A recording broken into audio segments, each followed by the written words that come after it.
Hello, viewers and listeners. Jordan here, and welcome to Heroes of Thylea, an actual play, show, and podcast produced by Lionhead Gaming. This production is my interpretation of Odyssey of the Dragon Lords, an epic adventure book for D&D 5th edition created by Arcanum Worlds. It blends classic fantasy with Greek mythology to create an adventure of epic scope, storytelling, and heroes, combined with my own changes to create something unique and wonderful that I hope both you and my excellent cast of close friends enjoy. And so, with that, I want to let the cast introduce themselves and their characters. Hey everybody, this is John, he/him, and I play Mercury, the Siren demigod sorcerer. And well, Mercury's from a very unique place, a place that nobody can seem to recall, a place where he was once a prince, and he's traveled around this world trying to figure out what happened to his home island. He met some crazy adventurers along the way. He seems to always like to bring joy and happiness to everyone around him. Hello, I'm Brendan, he, him, and I play Sophia, the Stygian philosophy wizard. We are all just pawns in a game of which we do not understand the rules. Hey, I'm Keishi. I play Bartholomeos, the Minotaur Herculean Barbarian. May the Ancient Ones watch over you. I'm Nick, he, him, and I play Theamos, the human dragon lord paladin. Okay, Sophia. What's irritating doesn't go away and makes you miserable? A lich. Get it? Because it's a play on it's your no fun. Mercury would have laughed at that joke. Hi, I'm Nikki, they, them, and I play Impheria, the nymph Amazonian ranger. Dragons. There's just such awe-inspiring creatures. I'm Mel, she, her, and I play Nyx, the nymph prophecy cleric. I've spent centuries asking questions, and the only ones who have ever answered me are the stars. Hey, how's it going? I'm Peter, my pronouns are he, him, and I play Atreus, the human hoplite fighter. Remember what has been lost. Fight for what hasn't been. And with that, we're going to go ahead and get started tonight with a recap of the previous session, episode 25, from the one and only Nikki, player of Impheria. Last session on Heroes of Thylea. Our erstwhile adventurers awoke from a truly nightmarish trance. They were confused by what had occurred, and spent some time trying to figure out exactly how Thylea had gotten her grip on them while they were inside Sophia's quite handy little dome of protection. It seemed that even Kyra was affected, though Sophia herself was not. They found, after Kyra awoke, that curiosity killed the cat, as it were, because the ichor we had gathered from the mountainside, the starry ichor in the vial, was actually a way for Lotheria to come closer to the situation, to get inside our protection and, well, mess with things. After that revelation, we sent the animals back with Menaeus to Astoria and decided to see what the mountain looked like for real, instead of in the nightmare trance. And off we set onto the path. At first, nothing of note occurred, just hiking along, until we came upon the place where our nightmare took place. The Druidic Circle and the mercenaries that resided there. We found what was the, well, living version of our opponents from the night before, who looked a little worse for wear, if we're being honest. and found that these mercenaries had been hired by Astoria to clear the passes, only to find that they were a little outmatched by the Gigans and Cyclops they found there. Unfortunately, said Gigans and Cyclops were hunting these poor mercenaries. And so the heroes of Thylea decided, well, we must aid them. It's our job, after all. Our sworn duty to protect Thylea. Taking charge with the healing, we made sure our new allies were up to scratch before we put in place, under the somewhat surprising orders of Inferior, a strategy to try and take on these monstrous creatures of legend. The battle was fierce and long. However, we were victorious, for we are the heroes of Thylea.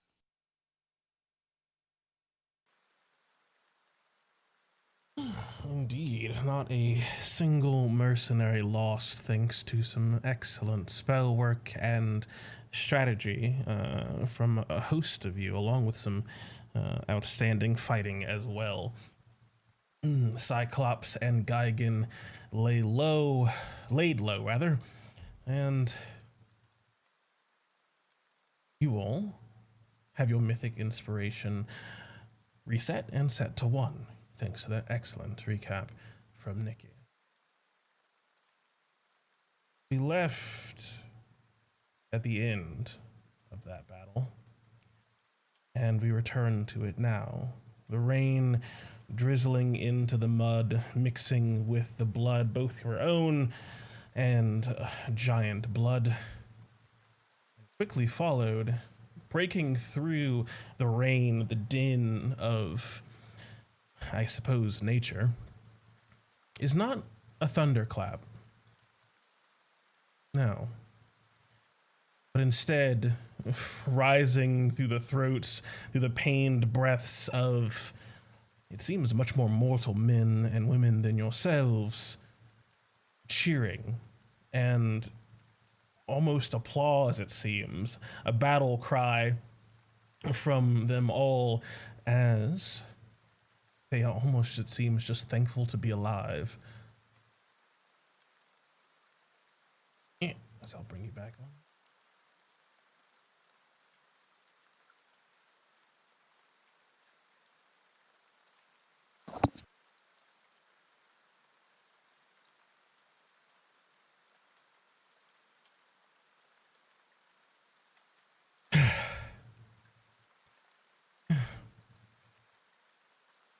The woman in front of you seemed to have been fighting quite literally like her life depended on it, and falling down even at a moment. Cleo seems to be grasping at a few cuts, bruises, and deep wounds, Sophia.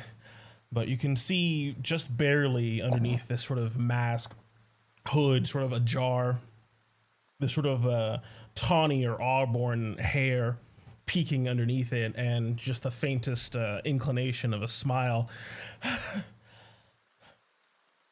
Did not think we were going to make it. It still doesn't quite feel like we did.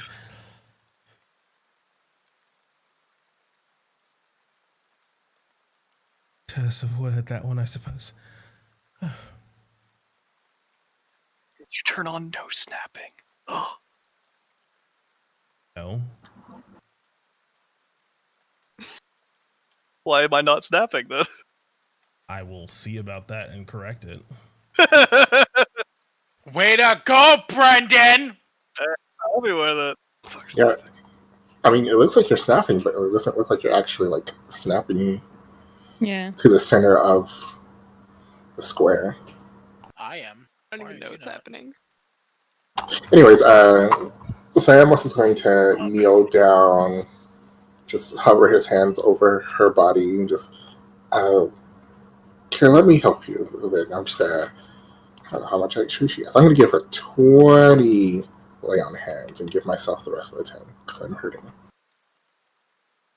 You can see this, like, with this oozing sort of not really gut wound. You see just these sort of bubbles coming out of this hole on her lower mid left chest, and you realize that she seemed to have been sort of leaking air from her lungs. That seems to quickly stop, but she seems quite still heavily wounded, but now able to stand and move much more easily. Thank you. Thank you for assisting us. It is definitely you all who came to our aid. You can see the other hoplites, these ragtag group, seeming to look at the very pretty and sort of quiet, it seems, woman scrabbling away on a long scroll, just looking out at the rest of you, and then sort of looking down, and then just giving a simple sort of wave, and then looking back at the rest of you.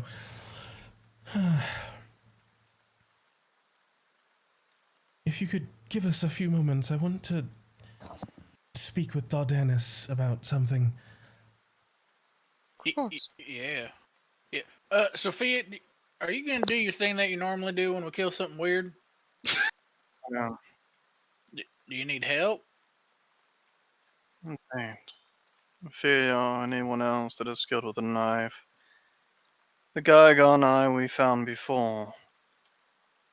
We were able to make something of it to allow us to see in the night, although it is flawed.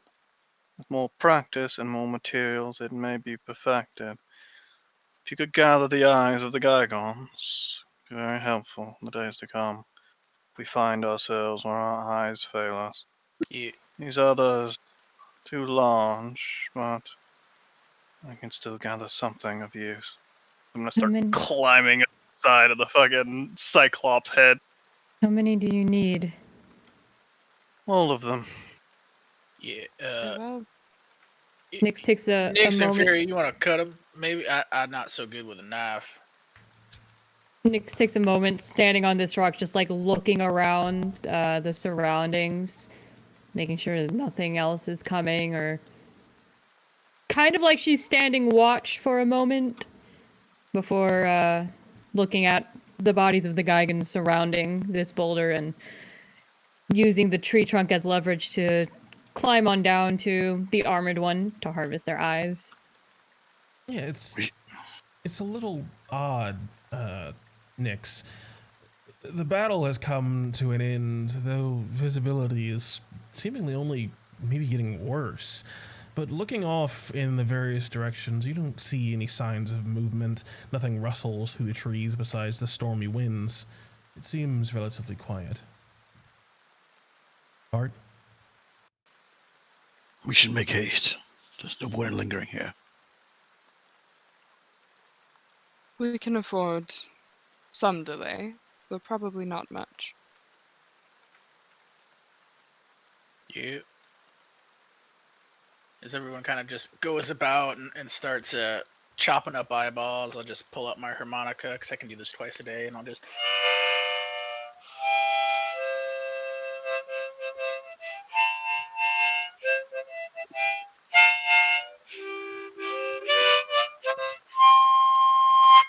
So everyone gets 8 hit points! Hey!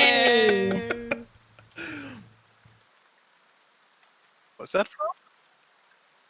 From my harmonica. You burn a spell slot, right? Yep, second level spell slot. Oh, okay. I'm gonna Mass send healing word, Ibis. it's like- It is... I'm gonna Post send in the Ibis chat. to scout. Scout. Okay, you guys are taking a short rest. Yeah, that's what I was wondering if you were Song of Resting. Is a Nope, I version don't of got it that. anyway. Alright, sending Ibis out to sort of patrol the northern direction. Got it. Yeah. Oh, that's right, you're not actually a bard. I'm not a bard. Oh my god! Why did you give me this? You already have Song of Rest. Why would you need 2 of these? Oh, yeah. Oh, Brent. Yeah, see, I'm actually, I said no multi-classing, so that way I could make you multi-class by giving you things. Just we'll just ruin it a little bit more. I'll just start using a bow until you call me a ranger, and it'll just all be broken. Yeah, nothing will make sense. I'll give her hunter's mark. You won't even Pull know what out the my fuck's going on giant anymore. Yeah, syringe exactly. and jam it into this thing's eyeball. Yeah, Give me Miss some druid Harvester spells. Girl. Miss Harvester Girl. Give me first of all, give me 1d8 plus 4. Just checking battle damage. See what you can actually harvest from the Geigans if everything is intact and salvageable. And then, of course, it still runs the chance. Ooh, hey, all of them. 12. Nice. That means all of them are still good, able to be collected without being damaged, at least before they get collected. And then who all is collecting Geigen eyes for you? Nix Furia, Nyx, just the two of you doing the survival checks? I guess so. Nobody else is saying anything. Seems like it. All right, so both of you give me survival. Yeah, both of you give me survival. There are other checks, but you wouldn't want to use them.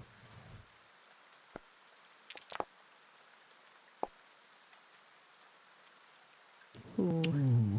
All right, not too bad, but not perfect. As you are able to harvest with a 17 and a 12 between you, out of the 1, 2, 3, 4, 5, 6, 7, 8 Geigen eyes? Yes. 7 of them are in near perfect condition, with one being deflated, the fluid leaking out of it onto the ground, unfortunately. So you were able to get 7 intact Geigen eyes, and then you are harvesting the Cyclops eye fluid. Yeah, just jamming the essence extractor into it and sucking out the goodie. All right, should be very easy. I don't think, because I think I've used your alchemist tools check for that previously when you've used the extractor. When you collected the bulbs, for example, in the Dryad Grove. I don't know. I mean, the bulbs and stuff, there was just a ton of them, so I just took like a couple vials. I didn't take a whole bunch. The things I've extracted so far was like the ooze, and that was just sucking it up. I don't know if we've had any checks for just sucking stuff up. Yeah, you should be able to just collect that. I would say the extractor would probably only be able to hold 1 eye's worth of contents, though. Yeah, I'm extracting it, and then does it need to be held in it? I don't believe the essence extractor has a preservative function, unless I wrote that and forgot. Alright, good. Yeah, then I'm just putting it in some alchemical things. I'm filling up a ton of vials because I'm taking eye fluid and blood. Eye fluid and blood. Okay, what's your you have proficiency with the alchemy tools, right? Yar. And then you should have a bonus, I think, from the bag. Okay, so let's just see how I don't think well. when I think it's for any alchemist tool check. I guess Utilize so. the notes. For some reason, I just assumed it was for like crafting stuff. Nope, there should be plenty of notes both on harvesting and crafting. Okay, so give me give me 2 alchemist tools checks. So I'd just be an int tech with your proficiency, plus any bonuses that you'd get from any items you have. And we're looking for just a simple DC, probably like a DC 14 for both. We don't actually have tools in here anywhere, do we? You had to like add them onto your sheet, I believe, and that worked, but You put them in your inventory, like from the drag and drop stuff. There's like a category for tools. Let's just see if this works. Hey. That work? +5? No, +5. that doesn't work. Because it should be +8. I guess it's not checked to be proficient. It's not checked to be proficient. It's marked as not proficient. So it's like a 30. 20, 27, 31. Hey, all right, and then give me another one for the other Cyclops. Oh, I didn't save the other roll. I gotta click it again.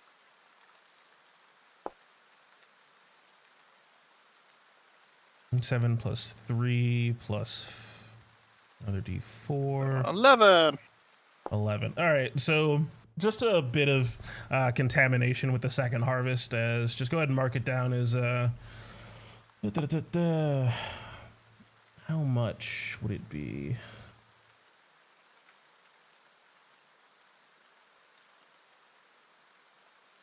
Just one set of let's go with pristine Cyclops eyeball fluid and blood, and one set contaminated, but they should both still be useful. Doke. Yeah, because I want just a decent amount of eyeball stuff and then a whole bunch of blood. Sophia, Well, I where probably don't have a ton of anticoagulant stuff, so yeah, that's fine. where should I put these, Sophia? Should I hold on to them for now? We'll find some containers in the bag. Sort of have my bag down by the side of this thing. I have tools and stuff sort of strewn out with different containers that looks like I'm putting eyeball fluid and blood into it. Find something that will fit.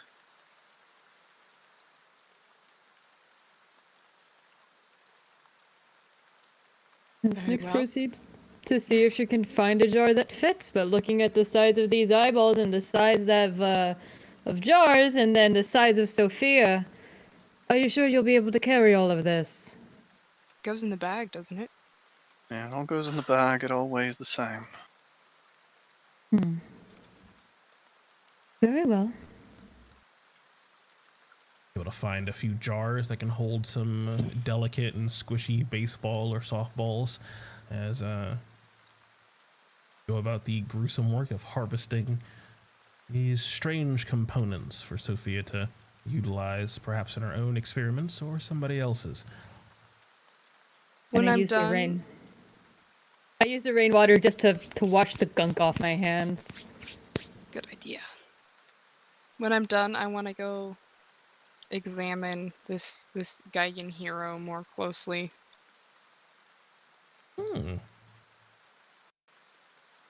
Just kind of like, it's weird. It looks like it's made of bronze, right? It sort of has that appearance for sure, especially when you were fighting. It almost looked like just a wall of bronze sort of coming between the trees and trying to cut down you and your allies. But looking at it now, with all of its sort of weapons tossed down to the ground in fear and it laid low and dead, you realize that underneath all of that bronze is just skin. Just a Geigen, it seemed, bearing heavy arms and armor, but not actually made of solid bronze. It's a bit of a relief. Fighting metal creatures would be, well,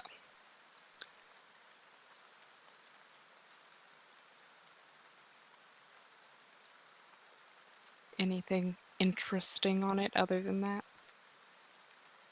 Give me an investigation check.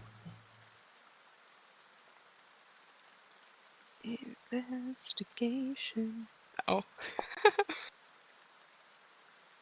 Oof, that nat one though. I'm just looking at it.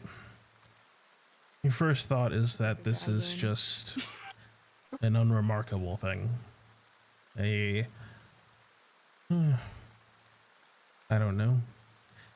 You can't help but feel a bit dismissive about it. However that would manifest in Nympheria is up to you, of course, but this thing doesn't really even seem all that interesting once you realize, oh, it's just another guy getting underneath some armor. Disappointing.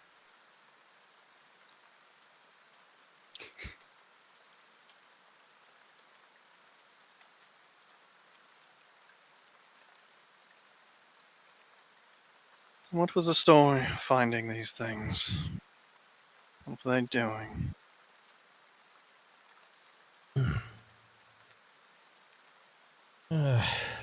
They had a shelter of their own.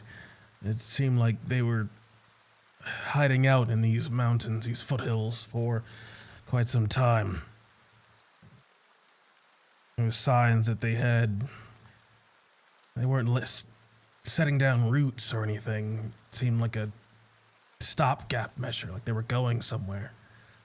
Not sure where, though. Once they realized we'd spotted them, they marshaled after us, I think, fearing us returning in greater numbers, which is tradition. Interesting.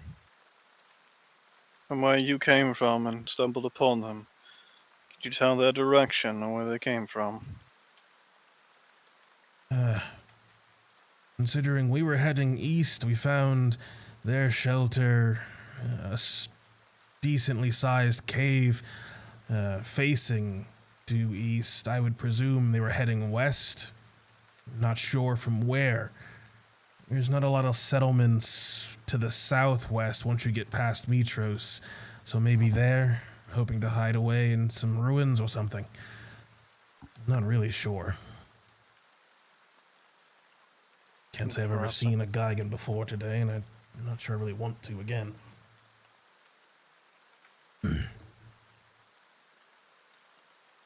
How far out did they say the cave was from this point? They hadn't, but assuming that line of questioning, about 3 hours or so northeast from here. And this is about 2/3 their number. I think the only remainder would be those too old or too young to fight. And they had non-combatants with them. Yeah. It does sound like a whole migration. Perhaps a specific tribe of Gigans. Interesting. No real way of knowing. As Nyx, you would know in your very long life that sort of cohesion, that unity, that community is very much a thing of the past.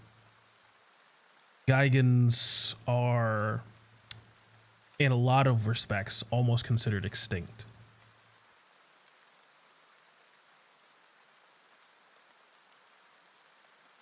The Gigans are one thing, but Cyclops are another. I've only heard stories of them. They say when you worship Sidon enough, he elevates you to great heights. Not that I'd ever believed it.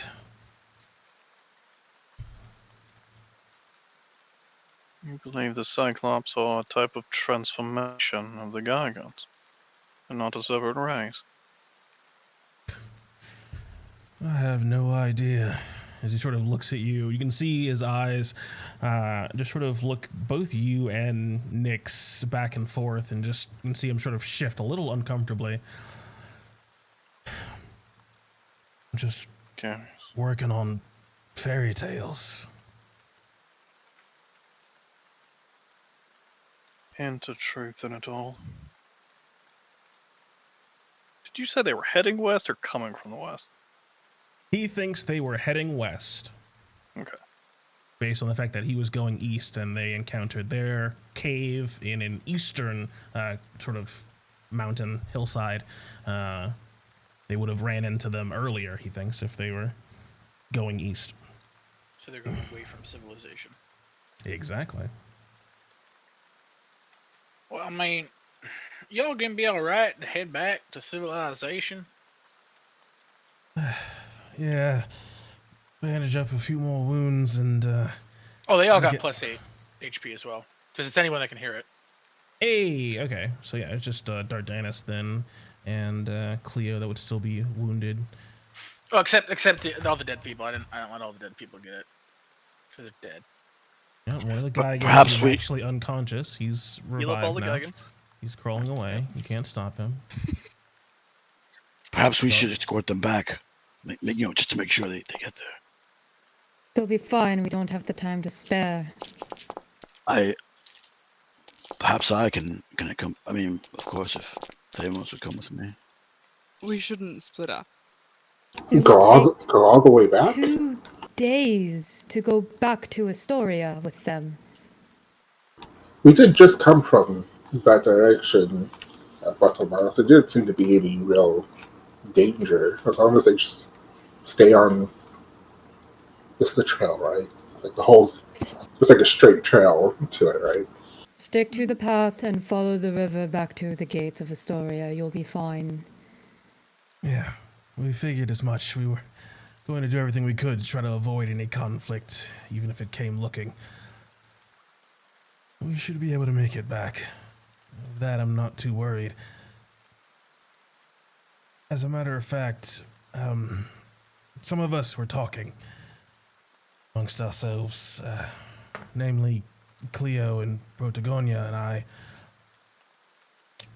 As you can see, like Cleo sort of stand back up, finishing tightening up a bandage around her arm. I'm not sure if I've heard. Are you the leader of this group? She says, looking at you, Mercury, with your big blue wings. You're the one I hear about the most. Well, I mean, I'm a bit of the flamboyant one. I mean, a lot of people. I mean, the wings are pretty catchy. But I would say, I mean, Sophia is the smart one, and everyone else is the real brave one. So, I mean, I just kind of make it look good. That's somewhat insulting. Nick says that just kind of under her breath. Did you say it was insulting or wasn't? Was. Okay. How somewhat insulting.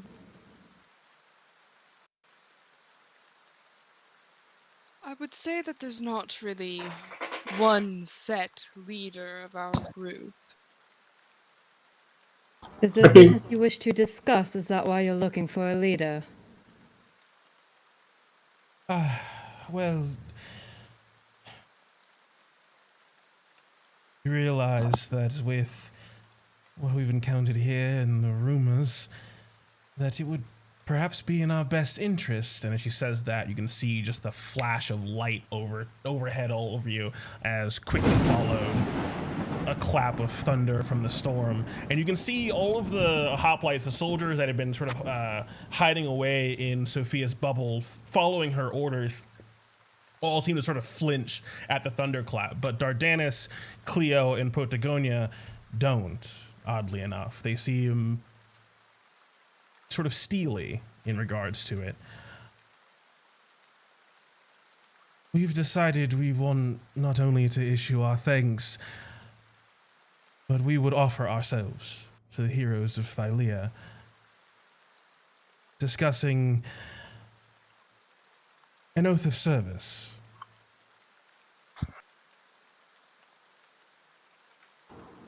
No thanks. Goodbye. Go home. Thamos. What? That's practically slavery. I don't feel like dealing with that. I dealt with that enough in my tros. Yes, At least but be polite about it. the way the Metrosians use it is an abuse of the oath's magic. An oath of service is no more than us calling upon them if we need their aid. We could do that without a song. We could do that without an oath. Essentially what we did with Astoria, Thamos. Yeah, but that's different. Why? Because it's from your paw? Yeah, I mean, it's not really going to do anything with us. I mean, well, you never know after another couple weeks. It's different for me to swear an oath of service and for someone to swear an oath of service to me. I cast some magic to Sophia as I cast a message to her. Do you think it's a good idea? You're not to swear it, but do you think the prospects are good? Manpower is useful, but I have no intention of binding myself to an oath, nor binding others to me through it. I know. They can serve without. I'll swear the oath with you, then. I do not want to waste this gratitude you offer us. An oath of service just to you. No. To us, the Oracle's chosen. We are bounded together by an oath of our own. So anyone that maintains the oath with me can also call upon for your service, for your aid. Oaths of fellowship work. And then we will be called upon then to the Oracle's chosen, as Cleo seems to sort of shift her weight a little uncomfortably, mostly it seems like just from the pain, and then sort of pull out a single sword, hold it in her hand, and then flip it to sort of present it towards you, Nyx, taking a knee in the mud. I, Nyx. Cleo, swear an oath of service to answer your call and follow your instruction, Oracle's chosen. Nyx, What, before you Sophia? accept, as I walk over to her and whisper into her ear, understand, what binds you to them can also reach to them. If you are doomed, know what you may be spreading to their histories and their futures. No one else is stepping forward. We have little other choice. Very well. And something you would very much know, Sophia, an oath of service is very much unidirectional. It's just them. So there is no influence that they can really assert over you in swearing that oath to you. It is, you tell them. Oh no, it was more like, you may be getting all these people doomed. Oh no, I'm just telling you for your reference. You seem to shy away at them having influence over you or something, and that's not the case for an oath of service. Nah, I just wanted to realize that she might be spreading her nastiness too. Your cooties. Yep, spreading all the cooties. Simple and easy. It's Cleo that's swearing the oath? Seems like first, yeah. And I, Nyx, one of the Oracle's chosen, accept this oath of service and swear to it from Cleo. You feel just that sort of weight again on your shoulders and this sort of forced swallow almost, as it seems like the magic from this ancient source seems to sort of lock itself in place. Protagonia following suit, unsheathing her crossbow and presenting it, and Dardanus his sword as well, as assuming there's no stopping, the two of them would also swear oaths of service. Specifically, to clarify, for a year and a day, as is tradition. Uh-huh.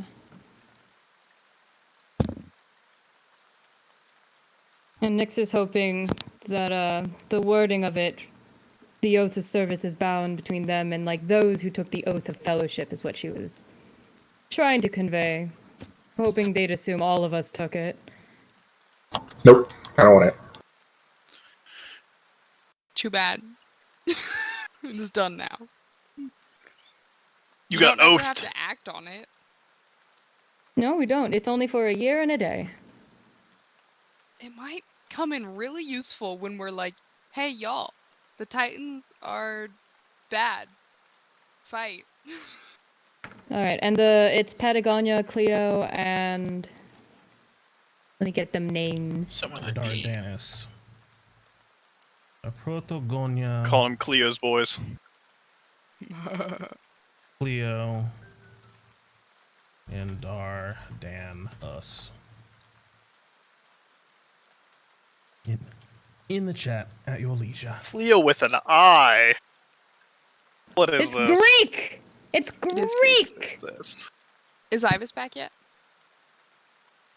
Mr. Clio.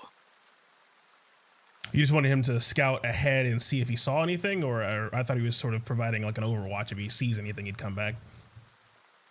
I wanted him to scout down that one and come back, and then down the other one and come back. You know, kind of like Oh, last okay, time. cool, like you did before. Got you. Yeah, so in about 10 minutes or so, I believe, is the amount of time it takes him to cover that area. Yeah, he would come back and report. Seems all clear. Just more rain and mud.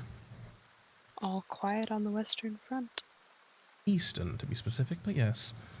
Oh, okay. In this particular instance.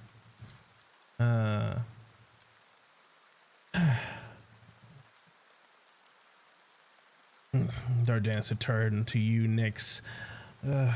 We would hope to return to Astoria, get paid, and re-equip ourselves, and then we are at your service. Be sure to take some time for leisure. I do not expect us to be calling for you very soon. We have business of our own in Mitros. Understood.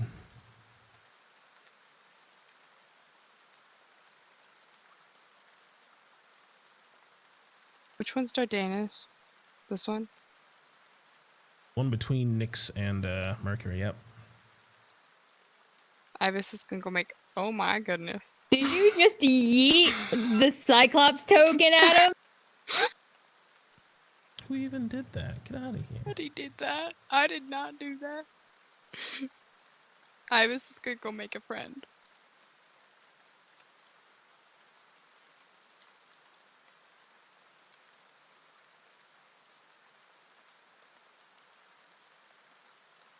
As you guys would be able to finish up your short rest. You can see Kyra sort of watching your exchange of oaths with, it seems, great interest, taking down notes, and then sort of hopping off of her little resting rock and moving quite quickly between the hoplites before closing rank with you all. Are you all proceeding on then? Or you need more time? No. I'd like to go, assuming nobody else has any more business here. I feel we should go too. Agreed. Take a moment just to see through Darius's eyes. I have no idea how long it's been since I last did that, so I'm just gonna do it again. Yeah, looking through Darius, flying way ahead, following your described directions. You can see he seems to be a bit off the trail, but seems to sort of round about a tree or two, and you can see the trail sort of reappear. Looks like he got a little bit lost, but pushing forward, he seems to be coming to, it looks like, a hilltop, one you would recognize, seeing it again now through his flying eyes, as the hilltop right before that strange cabin, before the dream seemed to sort of end for you.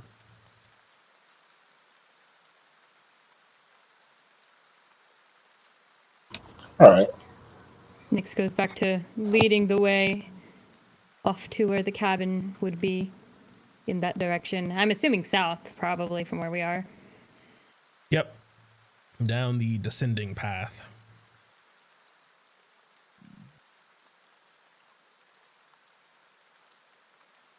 How far did it seem the hill was from the cabin? It's like right before. Was it like a second before, or like 20 minutes before? The hill itself was kind of a climb. Took about maybe 5 to 10 minutes to sort of get to the top of. And then once you were at the top of it, you were sort of at the top of these carved in stairs that led right to it. So it was, within eyesight at that point. Okay, so I'll just check again in about like 10 minutes as we're walking. Probably grab onto both of the Miles or Atreus, so you can't see when I'm doing that.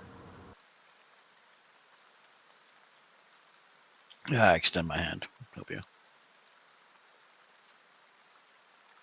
As Bart holds on to you like walking a little old lady through the rain.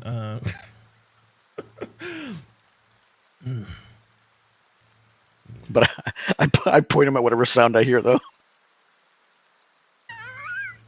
It's like my shield. Well said. Well said.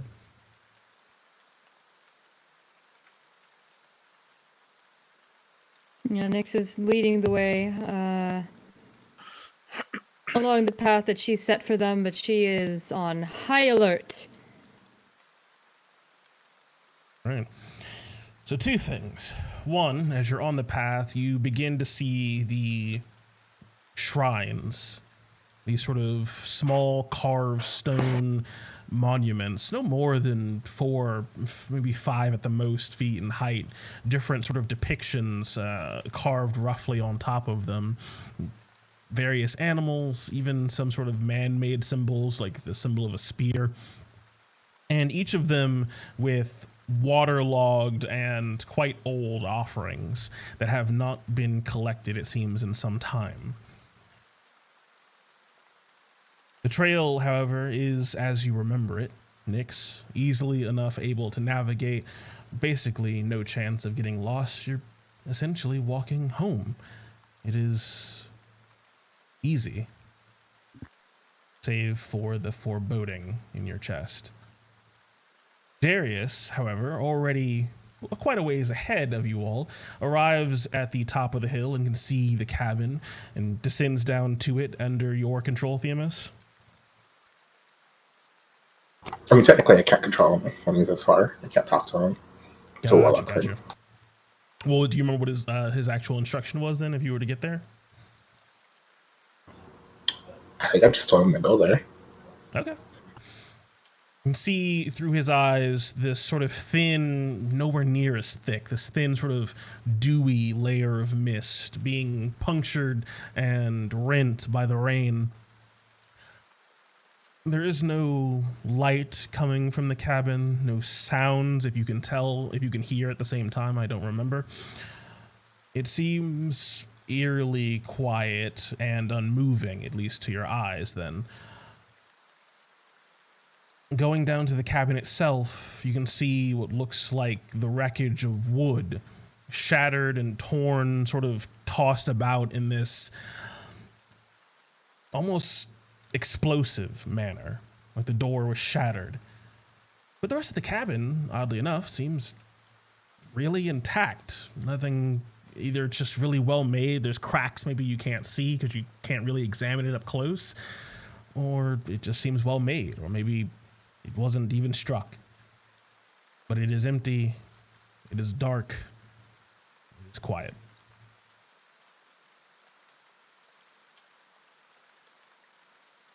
Damos just kind of takes a deep breath, puts on his winning smile. Hey, Nyx, what was the state of the cabin the last time you were there? You know, is it comfy? You know. Nyx just sort of stops when you start asking, and she just turns her head back at you. Why? You know, just wondering. You know, my back kind of hurts She from quickly carrying the tea. backpedals to you, Theamos. What do you know? I mean, I've never quite been there. I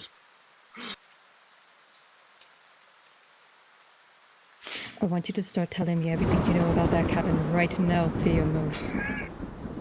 Or may the gods save you. Oh my. I'm still within earshot. I mean, I'm pretty sure Pythor would save me. This is awkward. Why? I mean, we're gonna get there in a minute. No, we're not. I think we're a couple hours away, actually, because I sent Darius out, like, in the morning.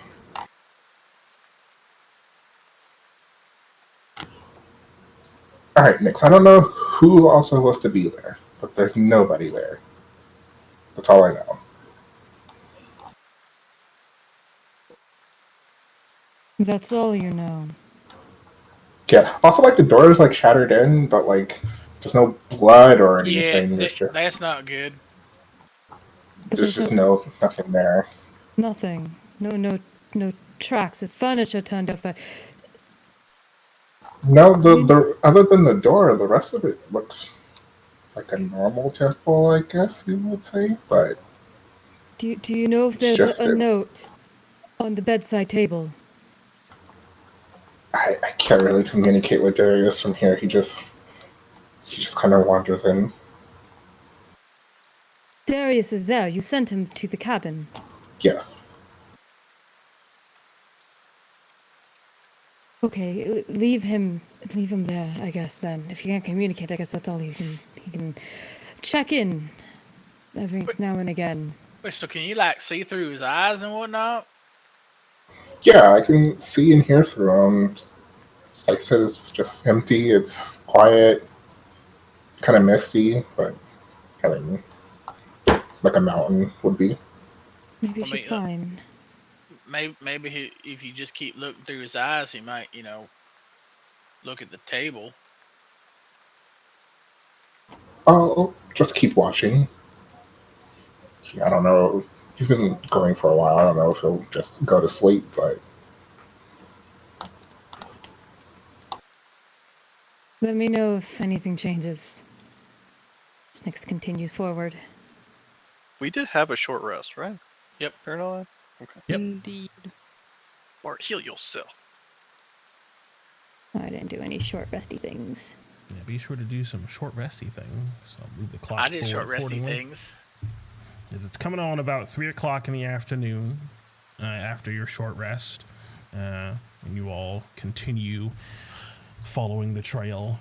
It is a few more hours. The sun, you can't really see it. You get glimpses of light sort of peeking through clouds, but then the overcast and rain close it back up quite quickly. It's definitely darker than it should be, though towards the end of your trek over these stony paths and muddy trails, the sun does peek through a bit more, seeming to find a gap between the overcast and perhaps the horizon, actually able to shed some light on it, oddly enough. The sort of orange setting sun is noticeably redder, Nyx.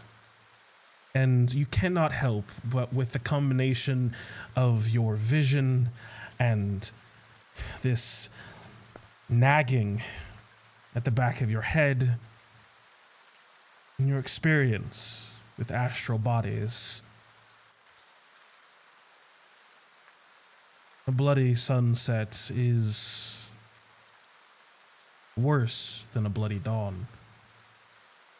A bloody dawn tells you that death and blood have been spilt in great number.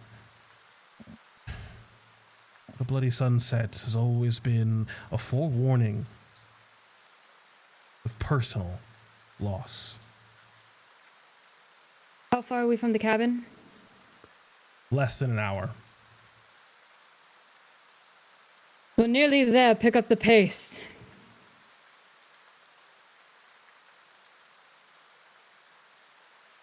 yes, mother. Oh, God, hippos. I'll just fly faster. I'll keep checking in on Darius, see what he's doing. Yeah. And peeking send in on Ibis Darius, you see Darius resting on top of this wooden surface, it seems. Like this... Oh, no, you look around. He sort of peeks his head around, and you realize he's nestled inside of a tree, taking shelter from the rain, and it seems like just resting after flying all day. Understandable.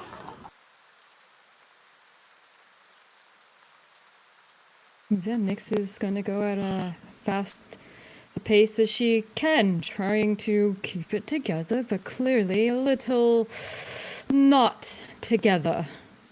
I sent Ibis ahead now that we're closer to do some more detailed scouting. Just having him sort of survey the area, or do you give any specific instruction? Survey the area in more detail, like Darius just, we can only see what he sees kind of thing. Have Ibis look more specifically for any tracks or signs of struggle beyond the broken door. Okay. But not just in the cabin, also around the cabin, just so that maybe we can know a little bit of what to expect before we arrive. Yeah. understandable. And you being the experienced ranger, the expert tracker that you are, you convey these instructions to Ivis, and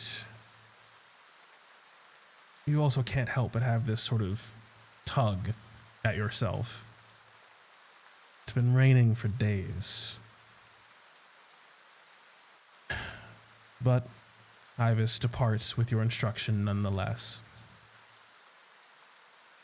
As in the time it would take for him to get there and get back, you find yourself, oddly enough, just shy of the base of the last sort of hill, this last climb before you reach the top where you know Renee's cabin to be, Nyx. No more than a 10-minute climb up this last rise.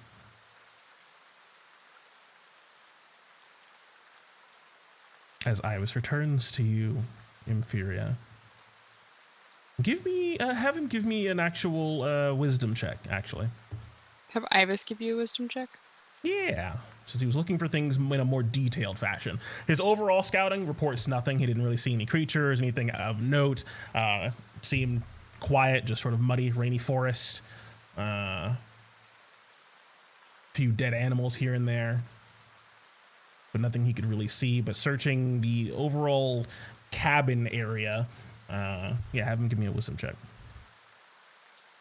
I think this will work, but I haven't really done checks for him before. Oh, ability check. 11? The only thing he could report to you is that there seem to be some trails leading from the cabin into various directions into like the nearby woodland, but nothing he could see on them. They seem heavily traveled. That's all he could really see. Sort of apologizes, feeling, oddly enough, just enough sentience in Ivis to sort of just barely read the room. It's alright, Ivis. It should just be over this hill, not much further now. Yes. Nyx is using her staff as a kind of walking stick almost. Indeed. As you find yourself cresting at the top of the hill, over. The sun casting its lights in a dreary fashion, and the rain and mist still making it harder to see. Give me 1 second. I'll put your little spawn point out for you. Yeah.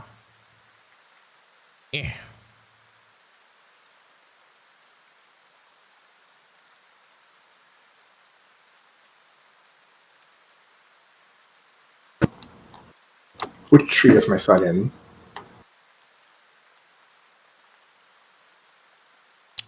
Right there.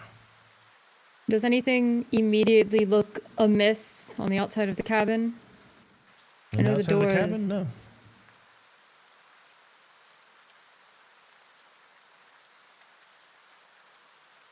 Yes, as soon as she sees the cabin there, like just like in the dream, she just starts sprinting down the stairs and around to where the door had been, blasted out, and almost hesitantly puts her hand through the doorway as if to make sure it's not there. Yeah, putting your hand at the doorway, there is no shimmering field of energy.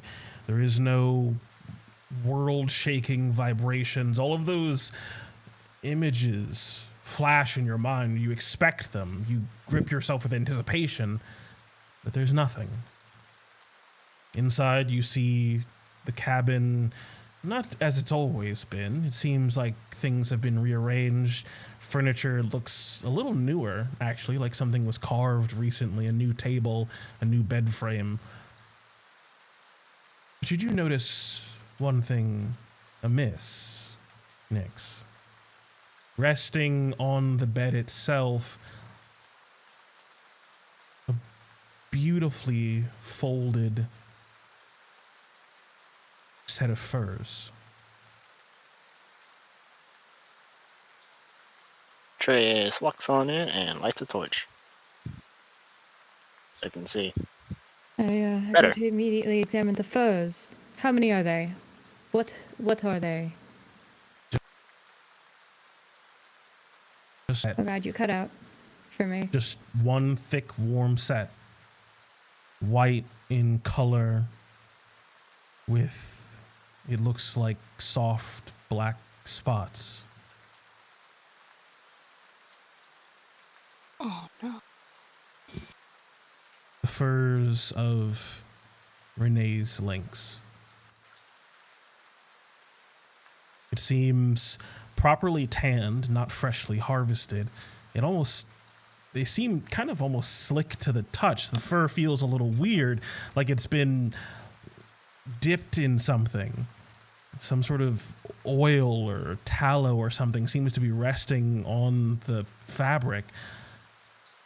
You're not sure. But the only thing you are sure of is that this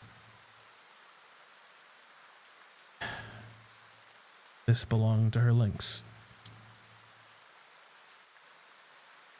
Would I know if this is something Renee would have done as a sort of cycle of life and paying respects sort of thing, or would I know that if her lynx had passed, that she would have given it proper burial? Renee has always been very practical. It took you coming into her life for her lynx to even get a name. She has always been someone who would find a new use for something. This is a bit macabre to most, but to her, it is the greatest way to pay respect to her companion.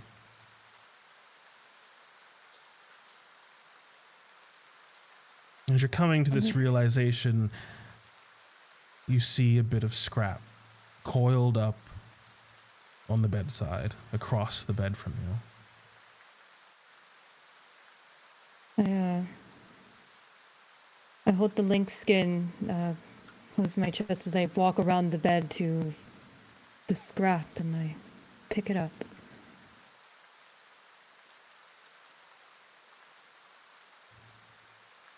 You came back, little light.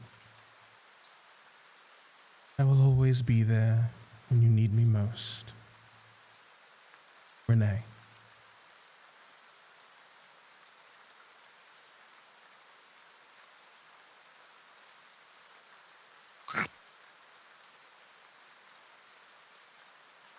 Find something. This cabin would work for shelter from the rain. But I think Renee's time walking among Thylea is over. She's departed.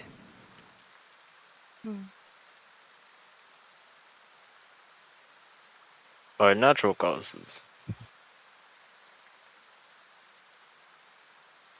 I hope so. A nymph's life is not the same as those who are conceived. We are born from a curiosity to explore the lands of Thylea, and we emerge to do so. For some of us, when we have seen everything we've wanted, we go. When she wrenched her door off its hinges, and it's her going.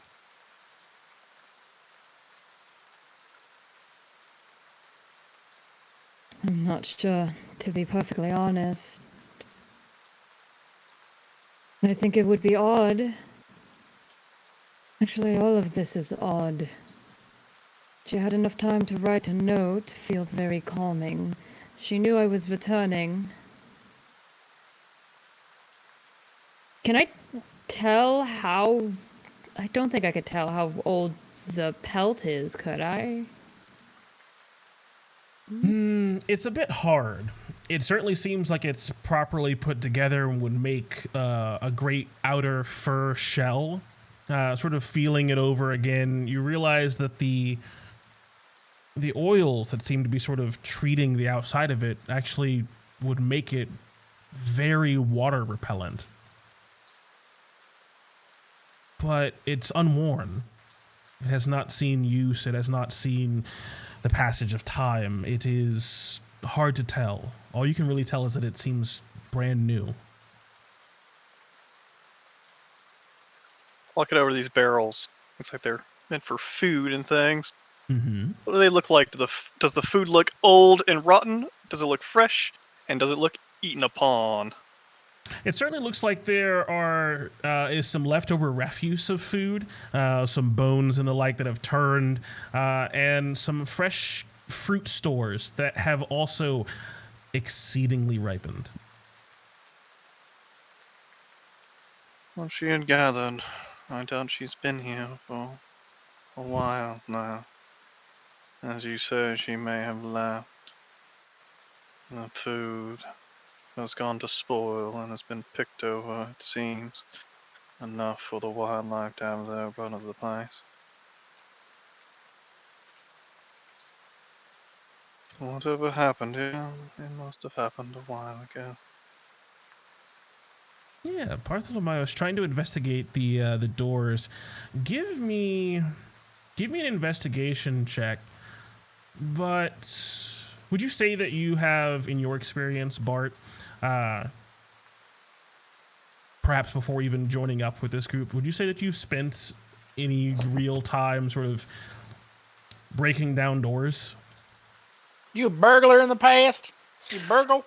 Nah, but I mean, I'd probably have some familiarity with woodworking and things of the sort as we move around. I'll Direct help things him. for our village and that kind of stuff.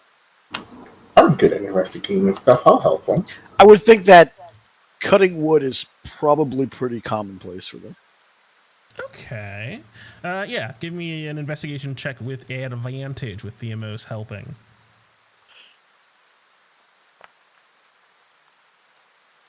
Loof. Hey, 15. So, there is not a whole lot to discern, really. Most of the door seems gone. It just seems to be sort of scraps of wood. But there is one thing you do pick up quite evidently, Bart. Looking at where the door connects to the cabin, you can see distinct sort of warps in, it looks like, the 3 hinge points for this door. Like it was, well, you look at the warps, they seem to be facing towards you, towards the outside. Like the door was wrenched off. But the hinges did not come with it.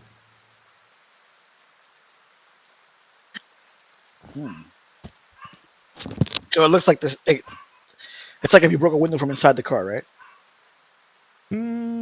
It's sort of hard to describe. It looks like the wood itself is literally bent. It is curved. It is fractured at the edges, and the fracture itself is bent outwards. Yeah, so facing outside. Okay, weird. All right. But the hinges are still there? But the hinges are still there, yep.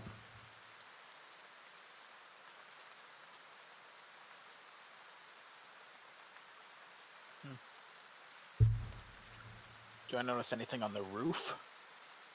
Yeah, with your elevated position, taking advantage of your at-will flight, Mr. Birdman. Looking at the roof, it seems well made, layered and well insulated, but there's no damage to it. It certainly looks like it hasn't been tended to in a while. You can see quite a number of like leaves and stuff built up on it, but nothing out of the ordinary. This thing on the floor, is it just a rug? Yeah.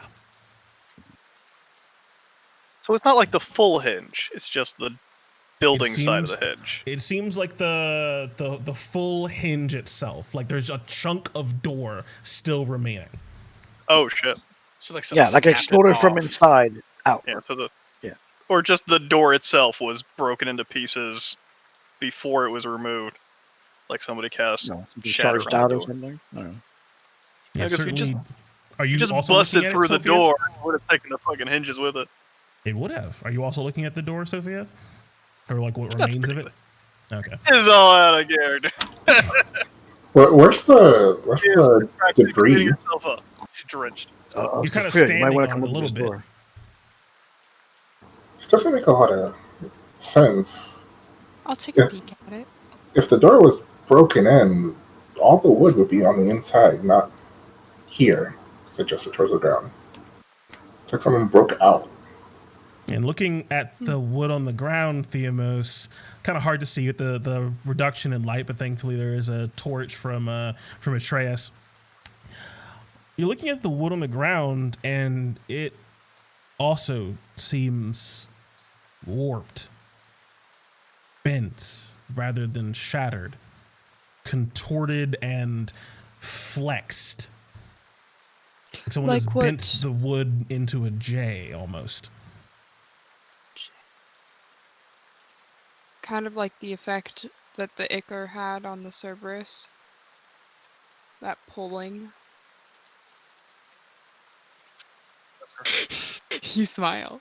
I swear, Nikki is the greatest addition to this group that I've ever seen. Go ahead and get yourself a training point. Thank you. It looks pulled upon. Like that Ichor. Wouldn't you think? Sophia, come look at this. Is there There's a looking wall. at the door, Nyx takes off her direwolf pelt and replaces it with the lynx pelt that Renee made for her, and she's gonna just start taking the buckets of spoiled food and pushing her way around and out the door just to dispose of it. And as you place the links on yourself, it feels remarkably warm compared to the dire wolf. Comforting and just pleasant. Sophia, come look at this wood. Certainly seems contorted, like a bomb, but no remnants like we saw before. No Ichor left behind, which the other creature seemed to leave. This is true. Possibly not the same creature, or maybe it's solidified. Even still, the time that this took doesn't line up. The creature would have had to have attacked here first, before the mountains. Doubt that's the case. It could Possibly. be. It could be like a signature of the various creatures. Yes, it could be a different creature.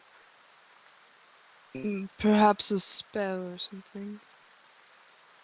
Like I think most of what Siding's creatures are somewhat water based. At least that's what I kind of gathered from our challenge. Maybe this is something that a lot of the serious creatures can do. Maybe. There's no impressions in the ground after the wood or disturbance in the grass. It's been raining for days. It's quite difficult to see. But you can certainly give me a survival check looking around. Oh. Hey.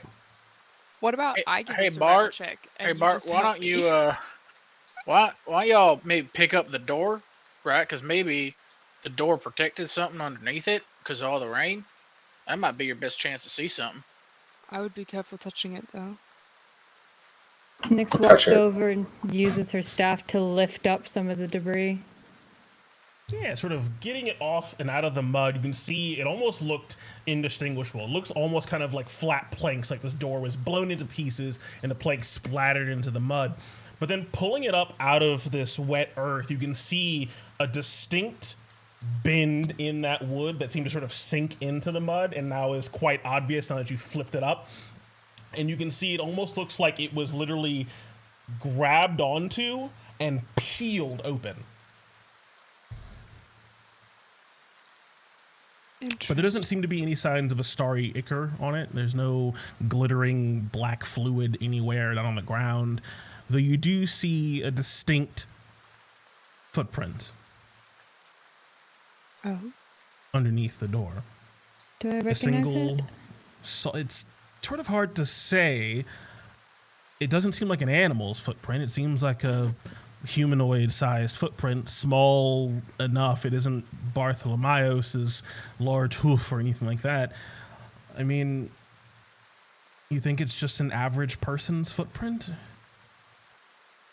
It could be Renee's. It could be somebody else's, but I mean, why would somebody else be here? It's hard to tell. Is it like barefoot or like shod foot? Give me a survival check for that. Shouldn't be too hard because it hasn't really been exposed to a whole lot of the elements underneath this wood. What shod foot mean? Has shoes on. Like a shoed foot. Pronounced Or you shod. know. That's the She with the third slap. word of the day from you. With a 23, Inferior, you realize that this footprint is both bare and disturbingly uneven.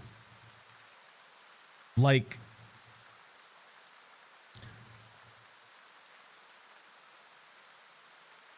the signs of an injury. There's a subtle drag through the mud, an uneven placement of weight, like the foot was put down with pain shooting through the leg. This is not a healthy footprint. Whoever made it was injured or in pain in some way. See, the weight is uneven, and well, it was a barefoot. Whoever was walking here wasn't wearing shoes. Did Renee wear shoes, do you know?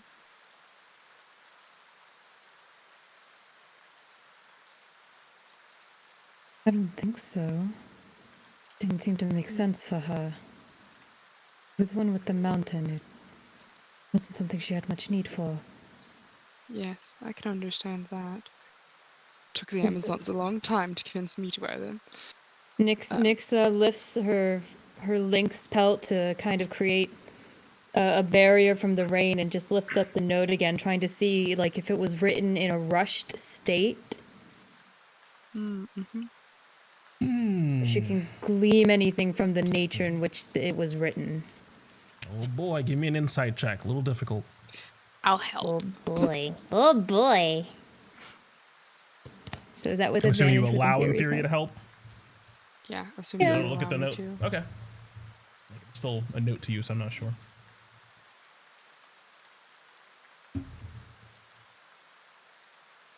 Yeah, with You said advantage. insight? Yep.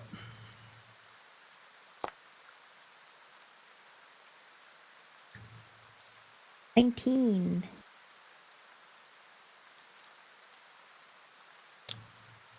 Analyzing handwriting is not something you spent a lot of time doing. Why would you? It's not really something you need to do. And Renee's has always been sort of a matter of course. Another thing, along with nursery rhyme and your own sensibilities, you had to teach her. She never had a need for the written word until you came along. And something to pass the time with someone else. And it helps you in this moment. Spending a lot of time making sure that her handwriting was actually legible as you taught her.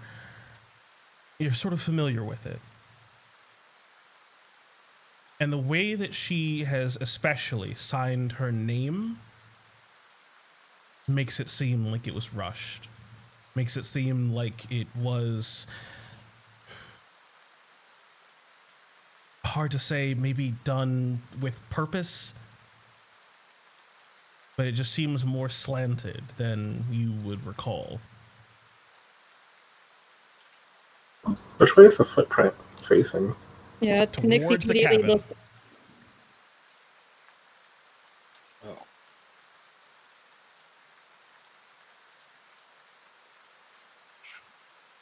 There's an obvious sign of forced entry, but looking inside the cabin, it doesn't look like there was any sort of struggle.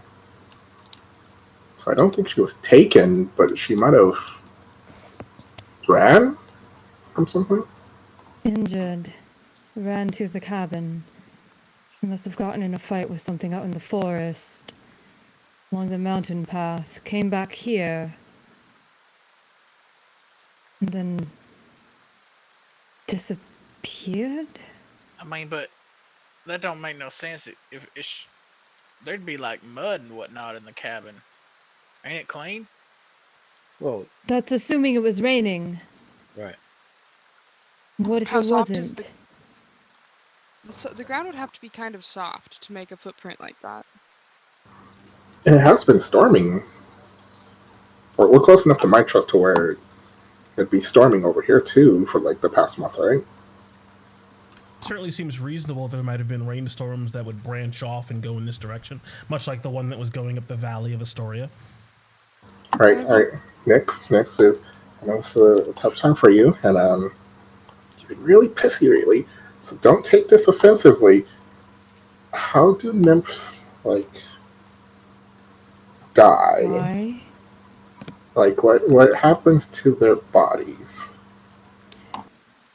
I would say this before you answer. You know it changes depending on the nymph. The Dryad and the Ore do not return to Thylea the same way. I don't know much about the nymphs of her kind. With the Ore, we turn into stardust and we brush out into the wind, become one with the night sky. But an Oread is such as herself. Maybe become one with the mountains. I don't know. I'm gonna look around and see if they turn back into stars. Maybe she turns like to mud or something. I'm looking for something that doesn't fit in a clean area like this, other than like the food. Nyx is now going through the whole cabin. Very similarly to how she went through Demetria's chambers, hunting for answers. Yeah. Going through the whole cabin, there's nothing that you would not be able to turn up without enough time. And you guys have kind of sort of plenty of time if you want to invest it. So it'd take you about 10 minutes to find everything that you'd be able to find in here without really needing checks. So I'll move the clock forward if that's cool, and I'll tell you what it is you uncover. Hell yeah. Now at about 6:30 in the afternoon, the evening, the first thing that is amiss to you, Nyx, very much so, a glaring red flag. There are no weapons. There is one thing that Renee prided herself on, and that was the craftsmanship that she put forward in making her tools. A hunter through and through. Her spear, her bow, her quiver, her arrows, all of which self-made, all of which are missing. And in turning over the rest of the cabin, you're looking for signs of mud or dirt, and you realize they don't seem to be immediately apparent, but they are there. They just seem brushed away, tucked up against the wall here and here. It seems like whatever was tracked into this place was swept or cleaned away. But there are signs of dirt. Maybe just a habit, and Nyx, you would recall, Renee does like to keep a clean living space. She does tidy up after herself, so it makes sense. But eventually she would sweep the dirt out of the house, but it's still here. The well turns up nothing beyond the water contained within, and I don't know if you're looking anywhere else, but there are no other I wanna look immediate around. signs. What's up? Where are you looking? I want to just like kind of like skirt the outside of the cabin, like this kind of area. See if there's any signs that survived the rain. Maybe like under the trees or something. Gotcha. Certainly a bit difficult, and there are many trails leading from this place basically in every direction, but you can give me 2 survival checks.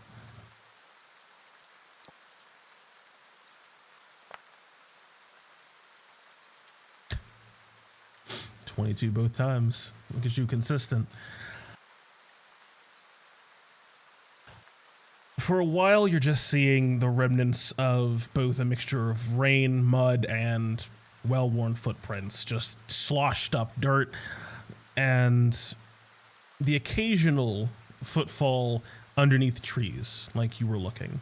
A few resting places. It seems like even something marked into the bark, some sort of log of some sort. Hard to put together. It seems to be written or carved in some code that you're not really sure what it means. It just seems to be a series of marks. It doesn't seem to have any rhyme or reason to it to you. But you do find one footprint that stands out to you, circling through these trees. Underneath this one, a single, you think it's a footprint, you hope it's a footprint, you're grasping at straws, but it seems to have that same sort of injured bent to it. That same uneven weight distribution, that same odd angle. And there was nothing under this tree. Mm-mm. Can I continue my examination? No, stay put. Around That upper area? these 2 trees. Yeah. Kind of like... Continuing to look there. Give me one more survival check. And it's forested, so I'm supposed to have advantage. With advantage, that's true. I forgot that. So it's shift click. Yeah. Well, sad. 17's not bad. It is not bad. It's not as good as However, 22. looking around this area, you're not finding a track that coincides with it. Right over here. I'm still on ruler.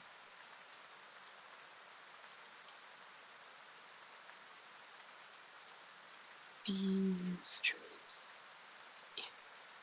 Looking over in this direction, it takes you a bit of time, but it seems like between these 2 last trees here, you find one more. Interesting. I call Ibis. Come here. Meow. You see the note next. Was that Sophia? What were you and you're looking at?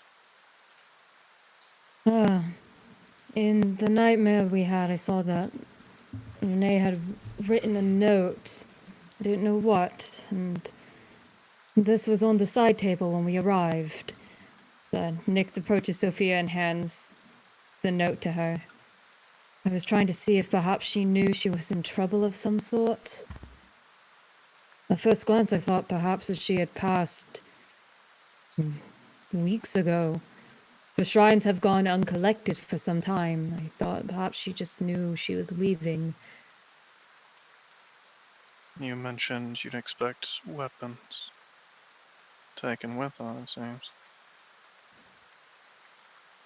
I can't imagine she'd be able to carry all of them. She was a hunter, after all. She took pride in creating new ones. Her cabin was often decorated with weapons she carved herself, not just for practicality, but almost as trophies. And for us. This is my theory, and there's obviously no conclusive evidence. But it seems like your friend may have learned something that meant that she could not stay here any longer. Took her things and left quite some time ago. The letter, possibly lost by death for you, knowing that you'd come here eventually. The problem is, whatever was causing her troubles found this place. One, she either expected it, but what was hunting her was unintelligent. Something that would not take notes left behind. The other, she did not think the thing that could find her would actually find this place. Maybe leave it unaccosted. Or third, she knew it would find this place. She took her things and left, and that note was not left by her, but the one who came out. No, it's poor It's handwriting, quite but the it's theory. hers.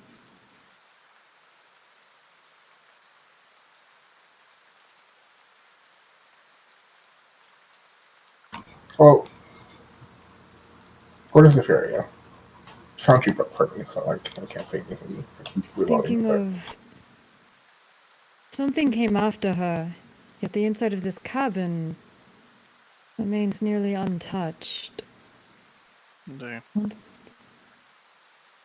I wouldn't say it's after they got not. inside, when they did not see her, that's all they needed to know. Again, something unintelligent or not exactly a purpose in mind.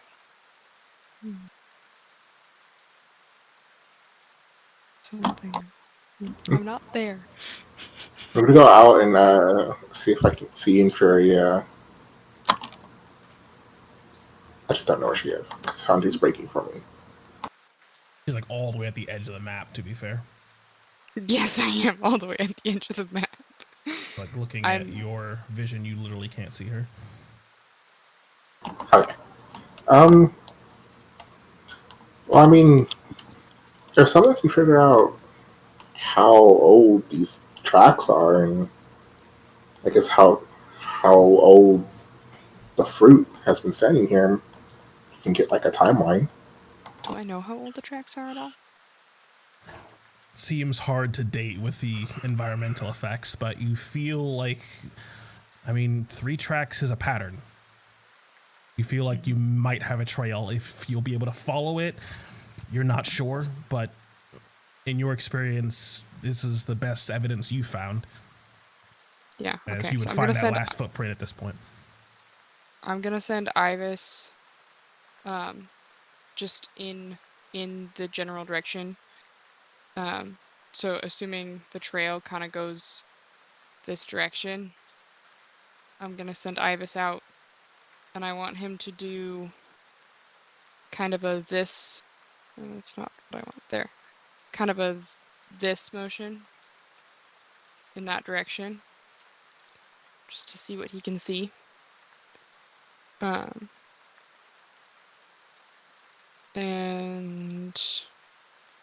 then come back, and while he's doing that, I will go back to the cabin and report what I have found. Nyx is going to go and look at the remaining buckets of food that she hadn't dumped out. What is it? It's like gathered fruit or meats? Yeah, some salted meats. Those, oddly enough, well, not oddly enough, they're well salted and preserved meats. Those seem to be fine, cured and stored away. The fruits, however, seem to have turned a mixture of apples and wild berries. All seem to be in various states of overripeness or just straight up squishiness at the bottom. That's good to know. I'm assuming I saw the same thing. Yeah. And could Nick... How long would it take for them to get into that state from being picked based on Nyx's knowledge of foraging? Something easy enough, as I believe you have proficiency in nature. So probably about a month. What you're looking at there too is more proof that these occurrences happened at 2 different times. The door itself rent open, but the food must have left there for a while, and yet it only rotted. wildlife hadn't actually gotten to this place. The door must have been opened relatively recently. Or the food was already a little old. Look at the meat. It's untouched. The Life meat from is outside would have found it. Cured but we meats don't know. typically don't get picked up by scavengers. Yeah. We don't know. We don't know how old this food was when No the incident shit! occurred. You're gonna tell me a raccoon's not gonna eat jerky? Get the fuck out of here! Who said there are No, raccoons? I don't like salted meat. I'm a little too picky for that. Get out of here. Anyways, I found tracks. more of the same. Yes. Where? Come this way. They go out into these trees, and I just gesture kind of along this line. I found one here, and one farther out. I sent Ivis to see if he could see anything in that direction. It is late. I do not think it is wise to follow the trail now. I do not know where it will lead.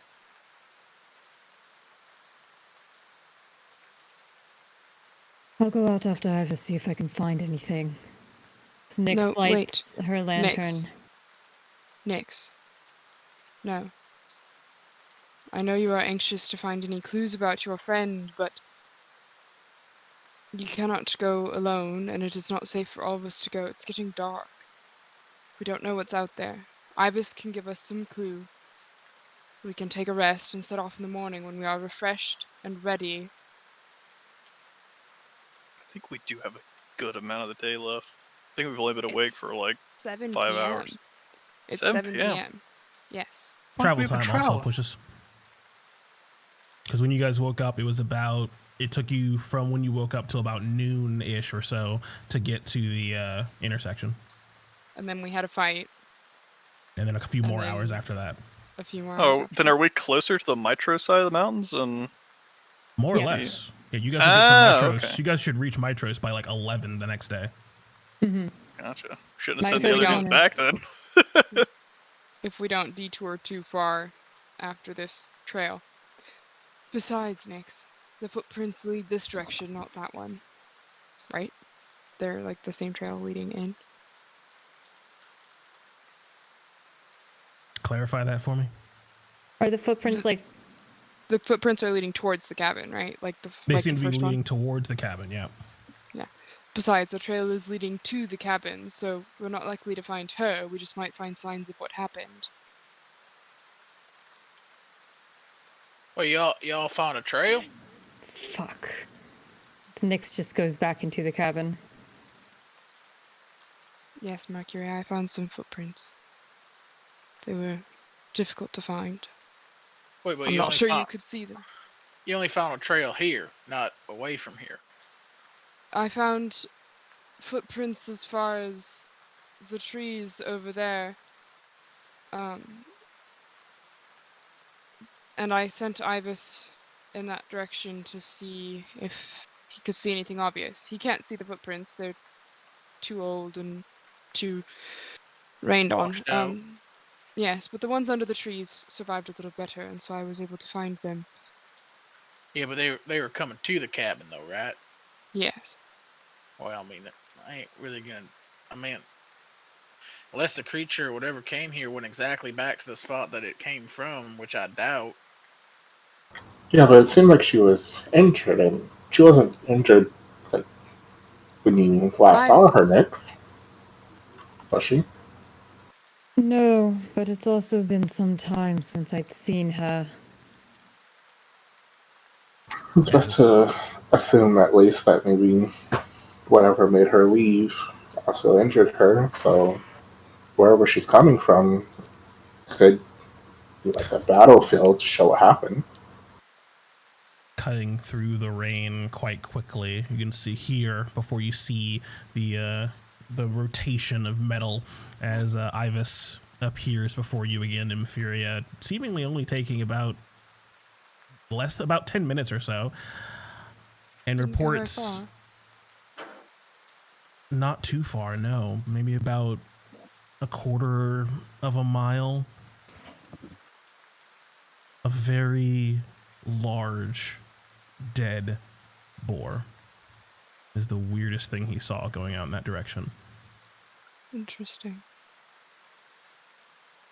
Nix, Ibis found something not more than a quarter mile away. Perhaps we could at least look at that before we go. It's only a quarter mile. We would have to look and come straight back. Which direction? As Nyx something. just walks right past you, Imperia. Yes, all right, you're welcome.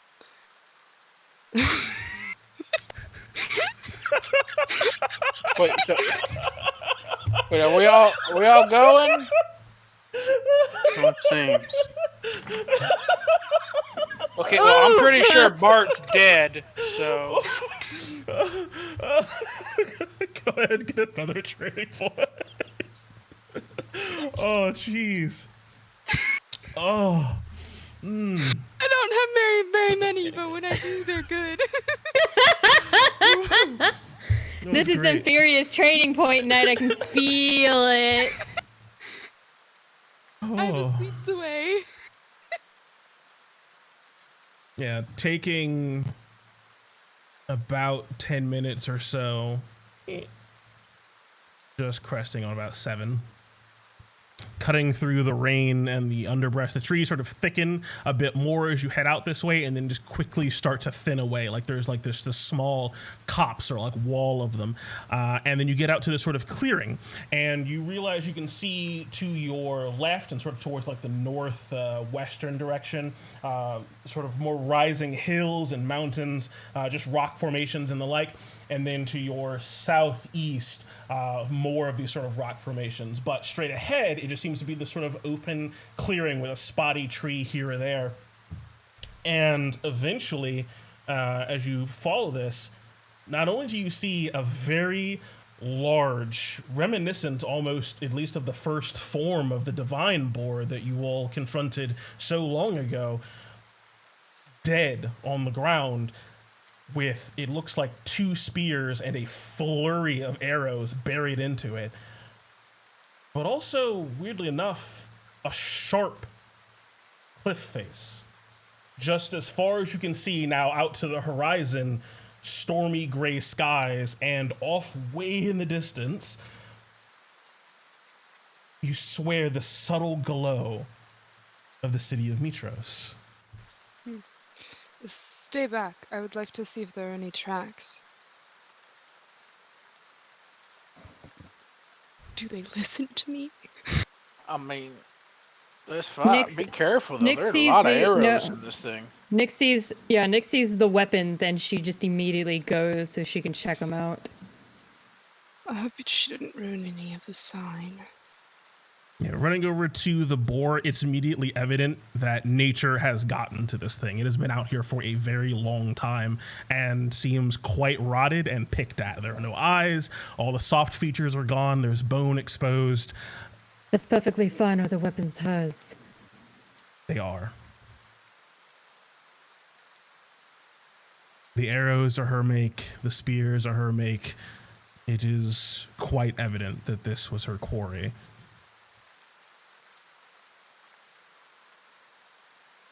Sophia, you might have been right. These are hers as I rip a spear out from the carcass. Hey, Nix, can I see that? Certainly. So I pass it to Theamos and then rip out the other one that's in the boar. Picking out the arrows and the spears. I'm like totally ignoring everything that's going on with Nix right now. I'm just investigating the craftsmanship. Give me a smithing's tool check.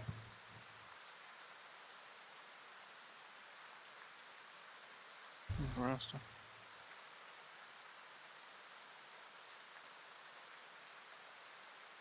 And then Inferior, While sort of, I'm assuming, investigating the signs of this struggle or battle. Yeah, while they're doing that, I send Ivis to kind of scout a larger perimeter, just to make sure nothing sneaks up on us while we're totally distracted. And then I start seeing if I can figure out, like where the battle came from and how it progressed, because maybe it'll, show some signs of whether it was a chase or a hunt. Just kind of try to see what happened a little bit. All right. Yeah, I'm going to need a survival check, an insight check. I think those are probably the only applicable skills. Okay. Did it roll that with it? Oh my did. gosh. Yikes. Okay. And You're 11. Well, you guys ruined all the tracks. Yeah, I know. Okay. So first up, Theamos, looking at the spear, the first thing that's apparent to you is that there is no metal involved in it. It seems to be just elegantly carved and sturdy wood, not with a bunch of finery. The elegance comes in its shaping. It seems perfectly contoured to the hand and for an optimal flight. The spearhead itself seems to be made from very hard, wide, and well-sharpened bone. It almost looks like a tusk, oddly enough, but refined into a sort of spear or glaive, almost kind of like edge. Hand it back to Nix. There's no metal. I'm not interested anymore. Well, no, she's a mountain nymph, not like a dwarven mountain. It's not metals up here. She was a hunter, not a miner. Was the door frame bent inwards or outwards? Outwards, like a peeled can. Like the can lid. Almost like Renee broke into her own cabin. Yeah. Except the tracks are wrong for that. Maybe. I mean, except for the part where some of it still remains on the actual wall. So it's like we had the door in the cabin, and then hinges outwards, diagrams, right? So, looking at what are you showing me, Mel? Oh, just the flat piece of paper I threw a pen into to visualize the chunks of door going out of the cabin. I think so. It's kind of hard to look at. Yeah, I can't really tell what's going on there. Yeah, kind of, sort of. Just more peel. Looking at the battlefield, Inferior, yeah, it's hard to tell a lot because of just it's been a long time. Though, in spite of even the rain, you do notice sort of lodged up against a tree is a large splotch of blood. And noticing it seems like the other side of this clearing, you see the only other sign you can pick up is a snapped and bent tree. Like something ran into it with great force or ran past it with great force. With the insight check, it's hard to put these limited pieces together, as you have it seems like a large splotch of blood and a tree that looks like it got hit by a car and the tree actually somehow lost. And you're not sure what to do with that. Have I seen Inferior and Nyx bleed before? They bleed normal. They seem to. You guys don't bleed sap Did or they something? bleed chlorophyll? Are you guys like green-blooded? I bleed chlorophyll. The Nyx bleeds normal. Yeah, they bleed their own blood. Certainly a battle. Well, I would say this is where Renee picked up that injury. Though I can't be sure. Yeah, sort of scouring. Pieces of this that don't entirely line up. Well, now if I'd have to say, it seems like possibly she went to hunt this beast. was injured, returned to her home knowing that she could not survive it. The beast chased her, destroyed her door, but could not get to her. The beast couldn't chase her, it's dead. It died after, impaled It- with weapons. As But it would both come. It doesn't make sense, Sophia. It died here. The cabin is not here. It wouldn't I mean, return to the place of the battle to die. Yeah, there would be tracks leading back to here from the beast itself if it came back. So it well, looks I mean, like no, the rain would have washed them away. Yep. But we've fought a creature like this before. That boar gave no care for what damage it caused. Everything leading up to the cabin was fine. That's right. Yes. And I don't But think Well, a boar and would it break would a have. door that way. Yes, it would bash the door in. This looks more like Renee peeled the door open herself for some reason. And that's why I said it did not line up. It certainly seems like something came after all of this. A third party in it all. The bull, possibly not the one that destroyed the door, then someone else must have. The bull could have been something that she had hunted. It could have been wreaking havoc along the mountain. She needed to take care of it. Maybe it was bait for her. Someone waiting. You mentioned in Furia that the door was bent similarly to how the Cerberus had been killed, very unnaturally yet smooth. Yes. Well, that's what it looked like to me. The other thing it looked like was. Well. Seems silly, but almost looked like Renee might have pulled the door open herself, but. No. Doesn't seem right. Not I so mean, cleanly. It almost looked like it was crafted that way with how it bent. Maybe a follower of Lutheria, somebody with access to her magic. Perhaps. This was only conjecture, though. I would say that we return to the cabin for a rest, or perhaps not the cabin, and then we can continue to investigate in the morning. All we have now is conjecture. It's not going to get us anywhere. Nix, other than being close to you, was Renee important? What is she? She was important in the sense that this mountain was her domain. She tended to it, took care of it. That's why there are shrines along the path. People passing through, hunters, they would give offerings to her. Mostly so that she wouldn't hunt them for sport, but also in reverence for the fact she was supposed to maintain the natural balance of this place. But Renee hated people. She couldn't stand them, especially the settler races. so does this mean that the mountain's gonna be on balance from now on?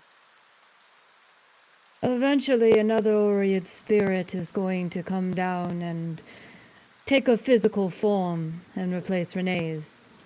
If not an Oread leaving mountains of their own to come here. But nature can stay in balance with or without a nymph. Forest is going to find a balance of its own, even if it was once corrupted. I mean, we made sure of that with Demetria's old grove. It just means there isn't going to be a force to ensure that for a while. tool, if you will. Or a crutch. Ivis sort of swoops back down towards you, Impheria, communicating in a series of clicks that seems to be nothing else moving in your direction, nothing hostile nearby as far as he can tell, and he just sort of lands at the edge of the cliff, oddly enough, sort of just spreading out his wings, letting the rain wash over him, and just looking towards Mitros for a moment. Interesting. I'll go stand beside him. See what I can see.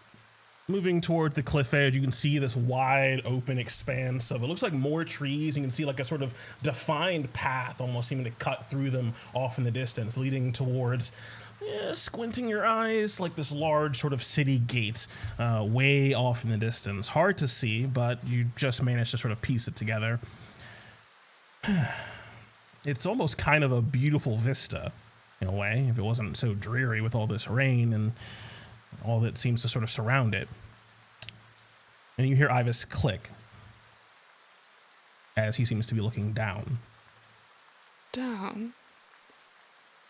And 60, 70 feet down, you see a dark, brown, black splotch. Interesting. There's something down there. How big does it look like? I'll walk Something over down the there. cliff. It's hard to Step tell. right off.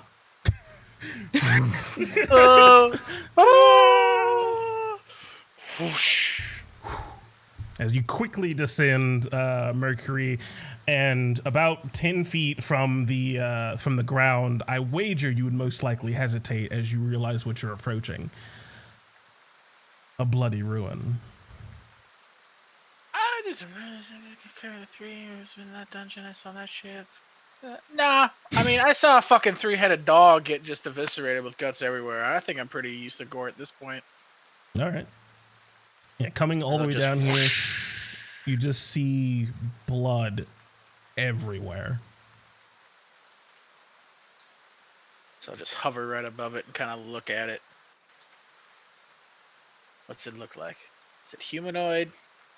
It's dark brown in color, and it almost seems like it's soaked into the stone. All this rain is washing over it, and it doesn't seem to move. Looking at the stone itself, it almost looks porous. It almost looks like a sponge.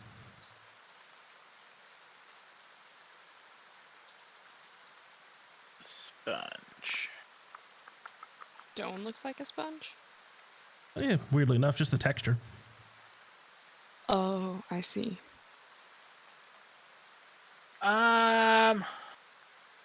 This looks like a sponge. There's no movement. I am going to, oh, where are you at? You're probably on this sheet. Are you on this sheet? I'm gonna just cast a little minor illusion right next to it to look like a little bird to see if it moves or twitches at all. It doesn't. No signs of any sort of odd sudden lurch. The fluid doesn't seem to sort of come to life. It doesn't seem like the starry ichor. It seems, as best you can tell, like dried blood. Just a grotesque quantity of it. Alright, I'll go poke it. It doesn't move. And Try sort to of flip it over. Well, it's on the stone surface, so like you'd have to flip over the whole stone. Oh, It's so like a just puddle of blood. Yeah, it is like an impact point. But There's there's no nothing like in. bones. There's no like cloaked. It's just a puddle of blood. Just a massive puddle of blood. And looking at it, you realize that there is this streak to it. Heading north, it looks like. Like something Like, is there, dragged like, itself a out little of the mountain puddle. pass? Not like a little pass, it just seems like sort of staying near the cliff face. It goes to the north. Yeah, as best you can see, it seems to go about 5-10 feet before it sort of rounds a rocky outcropping of this cliff, sort of So I'll disappearing behind fly back up and tell them that there's a blood trail moving to the north. I'll send Ivis to investigate. it. Ivis quickly takes off and dives down. Fuck, this is exhausting. Yes. Can't be her. I'll move along the cliff face on the top. You don't think it's her? It's been raining for days. Yeah, I mean, it's gotta be pretty dang fresh. I mean, the Maybe an fact that there's animal still a fell blood off the trail. cliff. Maybe something that was eating on the bowl. Worth checking out, but not expected to be her. Going I kind along of the edge of the cliff, go northward for a bit, Inferior, and just sort of looking down, a bit hard to see, but you can just barely sort of make out where Ivis seems to be sort of, in a cute sort of fashion, hopping along the trail of this gruesome streak of blood. And that streak seems to sort of come to a stop at a part of the cliff face, one that you sort of lined up with now. So you're standing at the top of this cliff, and he's at the bottom, and in between the two of you, you see at the very top, the rock itself in the cliff is contorted and pulled away from it. Like it was dragged on. Ibis, come back. It seems to I make kind a of step really obvious handhold. kind of step back, away, and then. Do I know anything about Oreads? You know they like to stick to mountains. You know that they have an affinity for stone, much in the same way that dwarves do, but not going into it. They don't dig. They're not, miners. They are very accomplished hunters, and you're usually pretty standoffish. They also are really into taking lovers for a period of time, something perhaps that you maybe have had to avoid in your mountainous travels. Very fond of making pets out of people, it seems. This is their reputation. So it's just one handhold? Looking down further, you see another. Almost like a trail of handholds. And another. And another. Each of them twisted and contorted out of the stone. Not carved by nature, but bent and rent out of it. Much in the same way that the Cerberus was. I turn and look to, like I'm facing the cliff face, and I turn and face the opposite direction and see if there's any tracks. Kind of the way I scanned the immediate area of the cabin, I scanned the immediate area of the top of the cliff. Turning back, you have a clearing in front of you. You have a boar to your northwest, dead against a tree. But you realize no tracks to be seen on the ground, but you were pointed directly in the direction you came. See. Next. You find something? Yes, it would appear that whatever fell off the cliff was also what contorted the cabin door. Come, look, there's handholds pulled out of the cliff. So I'll go fly over and look at the cliff. Sort of descending down along with the stone. You can see just these strange sort of spirals of stone, like something being pulled to an infinitely small point. You cut out. I said you can see these strange spirals of stone being pulled towards an infinitely small point, being wrenched out of the rock and contorted into these spiky handholds. In the Cerberus. Exactly. In the Cerberus, I remember the flesh twisted as if spikes were being ripped from it, and they went towards that giant pit. Yes. So whatever it was, I guess we could safely assume, flying along the cliffside. Well, eventually. Is there any blood on the handholds? Going to her, but if it went after her, then why are the other? Mercury. Then why are the other trees okay? Looking at towards the bottom, if you go all the way down to the bottom, the first 5 or so all seem to have blood dried into the stone again. That same strange sort of porous rock seeming to hold on to this fluid. But it looks like the blood's been dried for quite some time. Very long time. but not eroded by all the rain. And there's not blood at the top ones. Not blood at the top ones, no.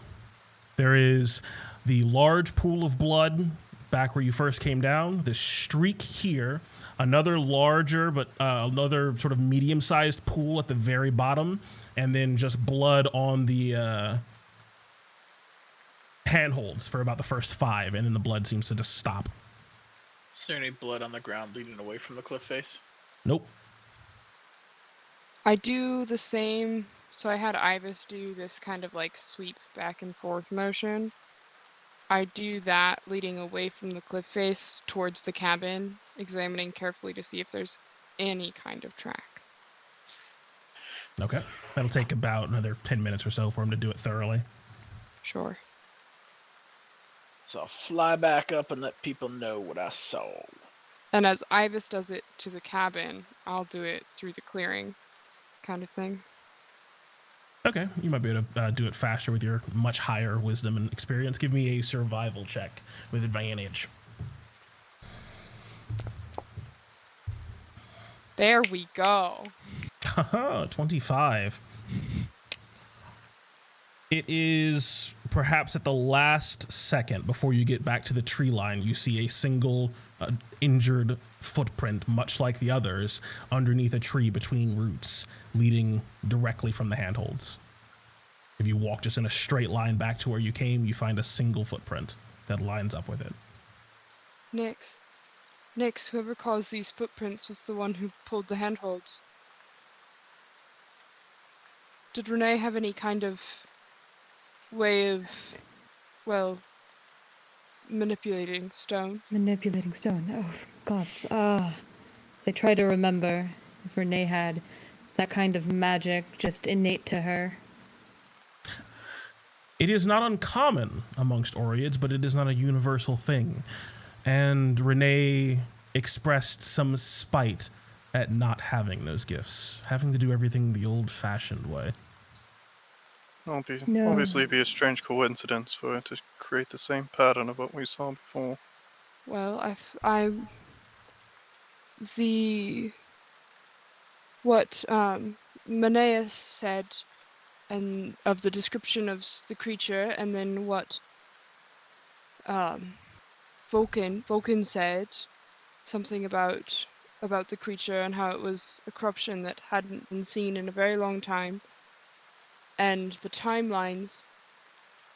Well, I shouldn't. Lutheria is dreaming up more. Well, she's saying that your friend is the beast. You said in your nightmare that she had been puppeted. Gutted. Your friend found her end here and turned into the bat-like creature that went and put an end to the Cerberus. It is Possible. merely conjecture. That is why the door was bent outwards. She rescued herself from her fall, left you the note before she was no longer herself. Broke her own way out of her cabin. And now she may be what Maneus saw before, twisted by Lutheria. But still aware enough to kill Lutheria's creature. I don't Possibly. know. I don't know. It's. I could be very wrong. It's an interesting theory. It's not one I'm going to dismiss. It would make the most sense. The reason why the door was pulled outwards, it wasn't her trying to get out of her cabin, it was this force pulling the door open so she can get in. Yes. Or her breaking her way out after she was no longer herself. Well, but it was pulled out. Or pushed. We go in the same direction. If it was pushed from within the cabin. There was dirt inside that was also pushed against the walls. It could have been a burst. An awakening. Power. The transformation. But no, if it was a burst, it wouldn't just be the dirt, it would be all the other items in there, though.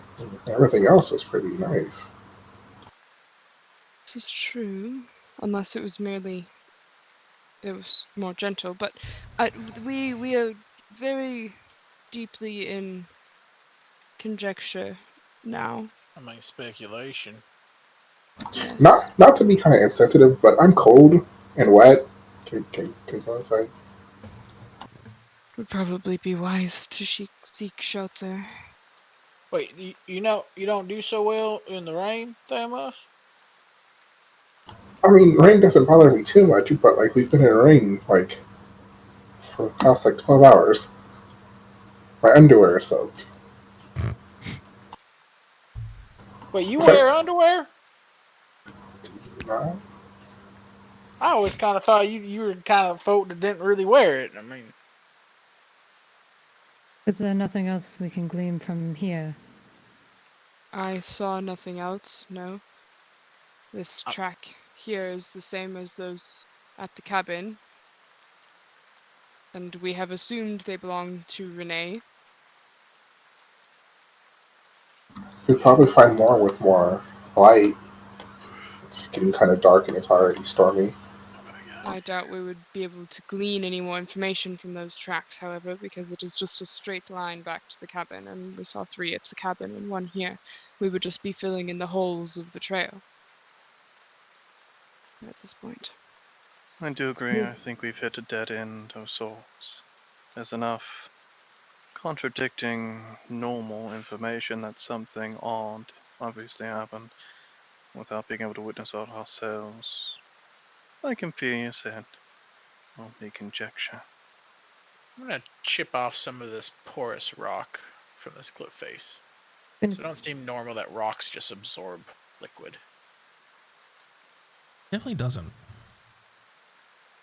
And Nyx is gonna head back to the cabin. If the theory of transformation is correct, or at the very least a Lutherian monstrosity was here, wonder if anybody traveling along the roads into Mitros had seen it.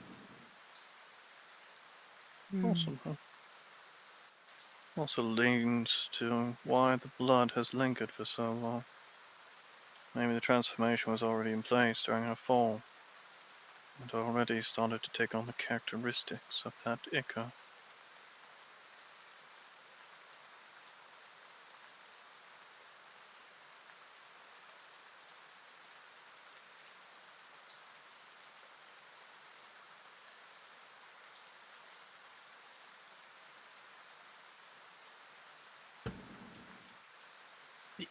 You through coming, or you just gonna stay out here at the cliff, or?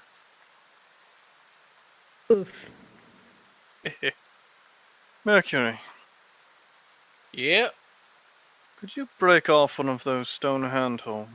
The one that has the blood? So fly all the way back to the cliff. That's a good boy. You know, Sophia, what happened last time we had a substance that we knew was perhaps associated with Lutheria? I'm aware. So cut off 2! Mm-hmm. I'm Two of perfectly these fine strange, with sort of that. spiky, twisted, almost kind of like big drill bits. Perhaps we can have a proper conversation. I understand. No, actually, I don't. I empathize with your situation. However, picking a verbal battle with a titan at our current, well, experience is probably not wise. If she wanted me dead, she would have killed me long ago. She likes to toy with me, and if she's going to play, then I will too. Ah, I see.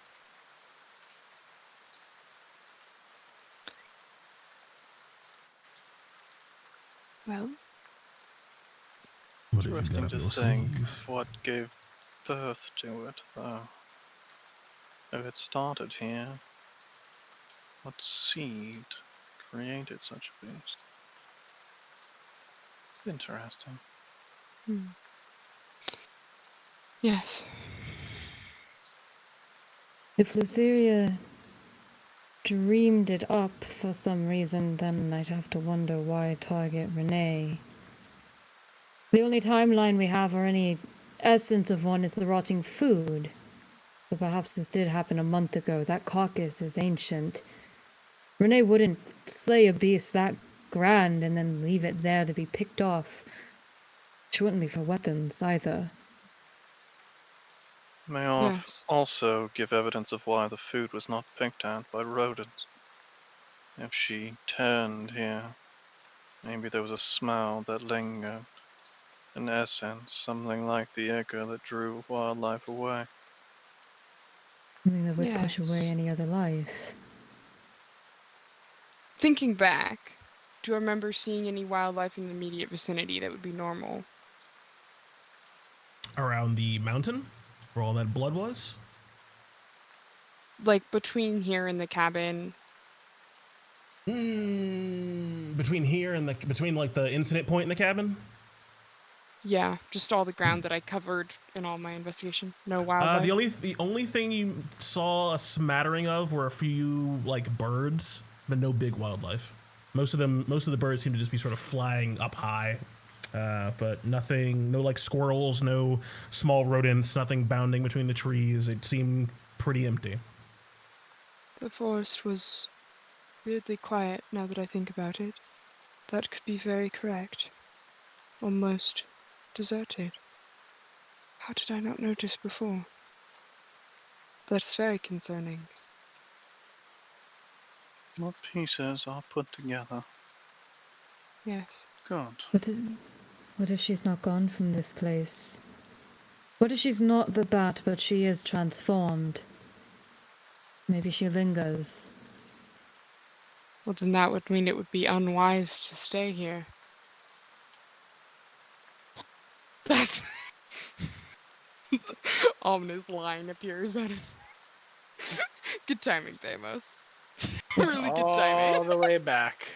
Thylea, if it will soothe you, give me your clothing and I will dry them. As you So can just- see, I'm sort of waving my hand over some of my clothes that I've taken off as this gray mist sort of just drifts over them as it seems like they just come out the other side as they get washed in this gray mist. Dry and clean. I was so excited in that first half of the sentence. As all 3 times as I pass Bartholomeus, I check to make sure that he's still dead. I am. Yep, that's my boy. Inferior sends Ibis out to do like a spiral kind of scouting pattern Yep. UAV. out from the cabin. Paying particular attention to presence of wildlife Oh, I see. and anything with that twisting, contorted appearance. Gotcha. Just 2 details. Since he it can looks handle like since it looks like we're setting up camp, Nyx is going to set up outside her rainwater catcher. She just takes some of her supplies off of Eddie, sets that up, and kind of almost like routinely sweeping out the dirt from the edges of the cabin, emptying the spoiled food from the buckets, just kind of tidying up the place. Too bothered by the rain, Inferia is going to take watch sitting under this tree. As I begin to cast a ritual. Fuck are you again? 15 foot. So I'll just set one of the bloody things on the table. Thank you. What are you gonna do with it? Investigate. See what qualities it may have compared to normal blood. See if there's something to learn about the origin of this thing. My sphere actually fits up a good majority of inside, but not quite. Here we go. What, your hut? Yeah. I shoved the hut inside the hut. Hut. As I draw a circle, sketching up onto the walls and places around inside. The magical will complete shortly. If you wish to rest here tonight, please be here when the spell completes. Inferia. Oh, well, oh well. I'm sure she'll make it back in time. No, Yeah. she's dead. Wait to finish the ritual until everybody's inside. Nix, I'm sorry. Your friend seems to be less than okay.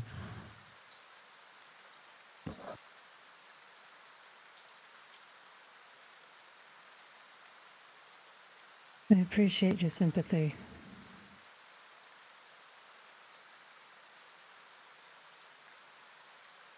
And before I do my ritual, I'm gonna stash something outside or by the well.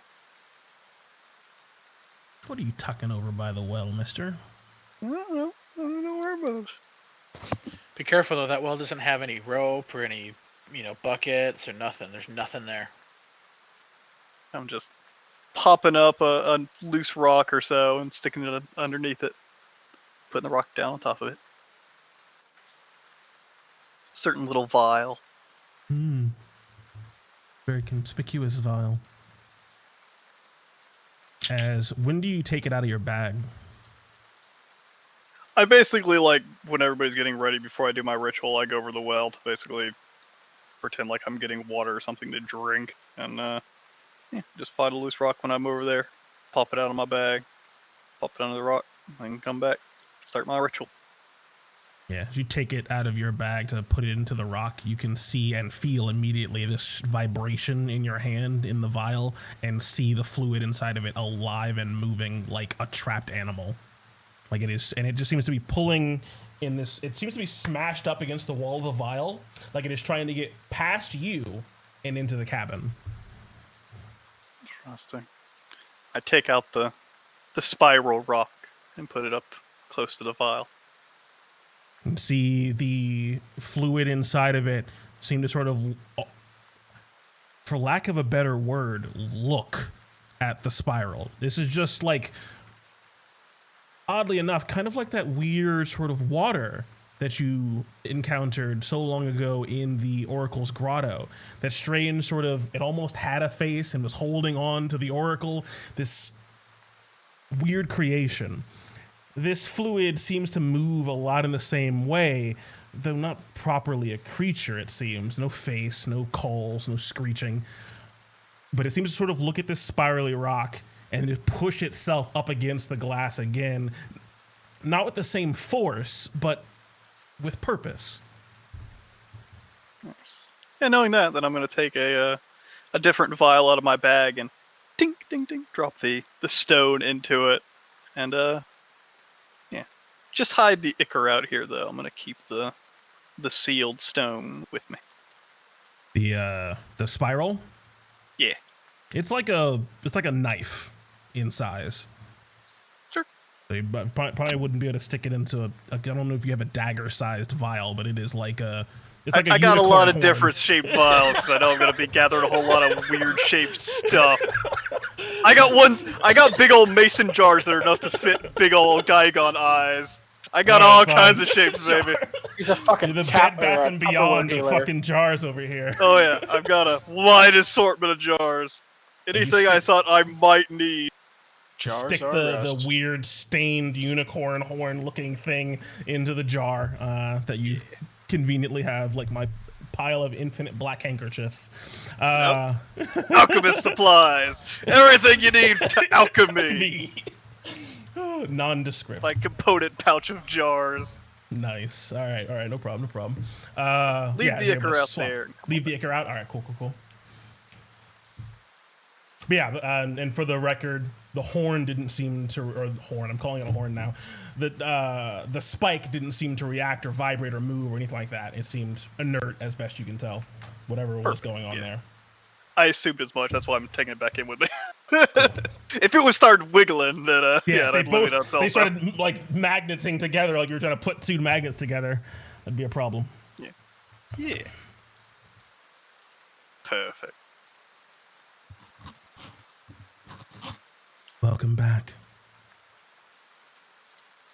I'm gonna Yeah, say it's Tyrion this died. rock right here. This little one over here.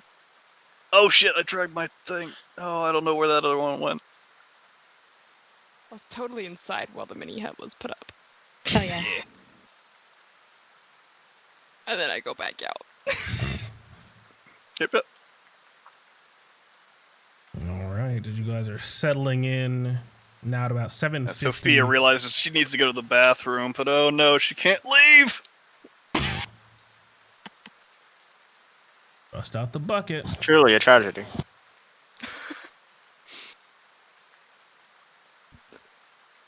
Has Ibis returned with any findings? Or is he still spiraling away? Yeah, you should return now because I did move time forward about 10 minutes. So returning, the only signs of larger wildlife are from this location, assuming the top of the map is north, which it should be more or less. We're at the far reaches northwest. And no other signs as far as you could tell of any sort of contorted or pulled rock or anything like that. Well, we'll have to keep a good watch tonight. Continue to circle every once in a while, Ibis. The well seems to be a good vantage point as well for in between patrols. For now, I will sit watch out here.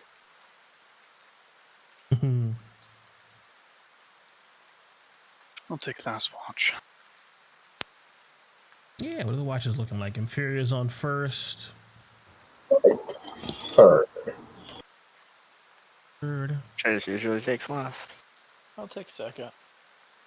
1 foot watch. No, wait, I'm 4 foot watch. Nyx doesn't really announce a watch. She just she goes under the covers of the bed as if she's going to sleep, but sleep doesn't really find her, so she stays up the length of first watch. As I take out my alchemy supplies and go to work. After last night, I think I'm going to stay awake tonight and keep an eye on things. It will not be a problem for me.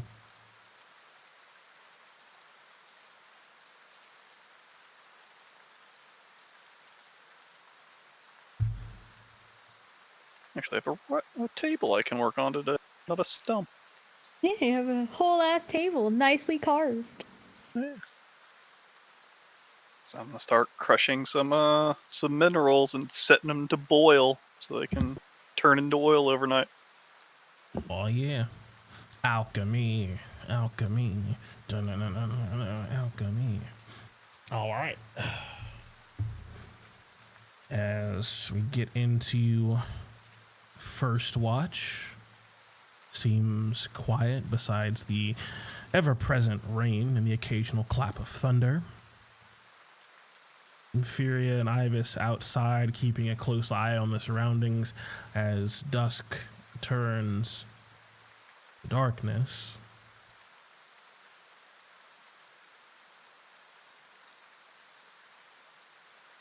Give me perception checks, you two.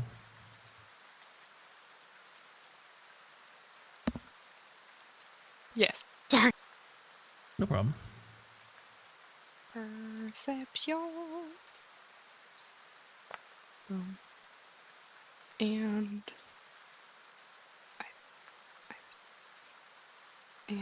perception. Where is this perception? Where is? Oh, there it is. Oh, oh, Ibis. Oh. Aha. Is Darius chilling in a tree out in the rain? Can't move him. He's stuck. Oh, he's like dead. Weird. Spawn a new Darius. I don't know what happened. I couldn't even move him. That was weird. 2 18s. Very nice, very nice. Yeah, keeping a close eye out. You don't see anything moving. Trees and the like rustling just due to wind and rain. You don't hear any signs of nightlife, though it is usually quieter in terms of those things just due to rain, but your gut connects it to... Yeah, there's usually something. And it seems like there's nothing. Really, really unsettling. Strange That's sort really of artificial artificial silence almost. I don't like it one bit.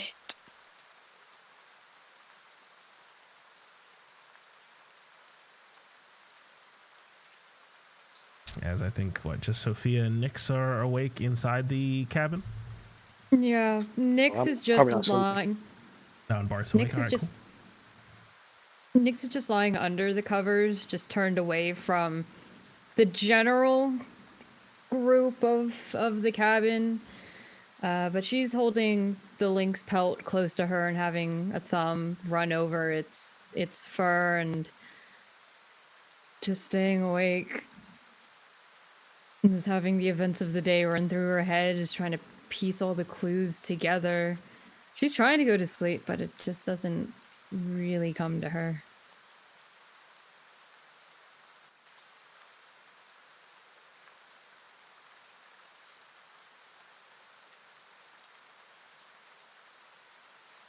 All right. If there is nothing else, first watch passes uneventfully.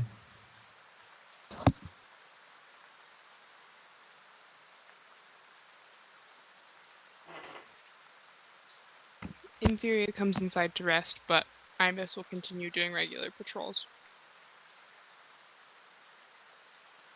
Flexing his metallic endurance, as I think it might just be Mercury for second watch. Probably. And Kira, who says she's not sleeping. Well, I imagine like I wake up and this is Kira. You awake? Hey, Mercury. Oh, Jesus. Hey, Mercury, you awake? Like a fucking toddler just staring me down. You awake in there, huh? Yeah, you're awake. Thanks. Anything you want to say to Kira? Hey, Kira. Question for you. Mm-hmm. Like, how strong are you still? Like, can you heal people if we get hurt or something, or like bring someone back from the dead? I must admit that was never really my talent, much more my sister's. The best I could do is get you to her quickly. Wait, the one in Mitros? Yes. What? Why y'all in different cities? Give me an insight check. This ain't gonna go well. Extraordinarily hard, but you might get lucky. You know what? Why not? I will totally use my mythic inspiration on this. Hey! So why the hell not? Wait, so what Godly is it family control or drama. alt? Control? For advantage, shift. Yeah. Oh shit. Oh, shit.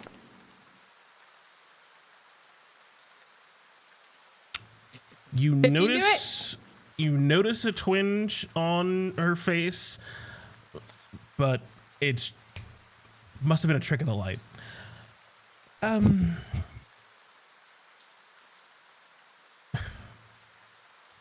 I'll be honest with you, Mercury. Not much for telling lies, especially to someone as wonderfully devout as you. We don't always get along like most families, I suppose. I mean, I don't really know. I didn't have any brothers or sisters. Oof. Sorry. Well, perhaps like a close friend then. Even those maybe you made after your experiences that I'm sure are painful for you. You spent some time in Mitros, did you not? But yeah, I mean, doing some touring and whatnot. I'm sure you got into disagreements with those you worked with. Didn't want to see them for stretches of time. I get along well enough with Pythor. Him and I have always been, as Mother would put it, troublemakers. But Valis... Wait, she like the goody two-shoe of the family?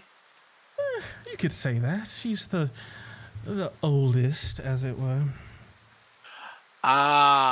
Alright, yeah, I get what like. She's the older sister, and you're the younger sister, and like everyone's like, oh, you should live up and like, be like your older sister, and you're all like, nah, I don't want to do that, because life's too much fun to do that, and so then you guys kind of butted heads, because like people be like, why your younger sister doing all these things, and why aren't you, making her do the right things, and then it caused all this drama. See, your talent for storytelling has given you guidance where your own experience has not. Does Valis got daddy issues too? Like, is that why Vulcans, in Astoria, not in Mitros? No, he has Mitros issues. He,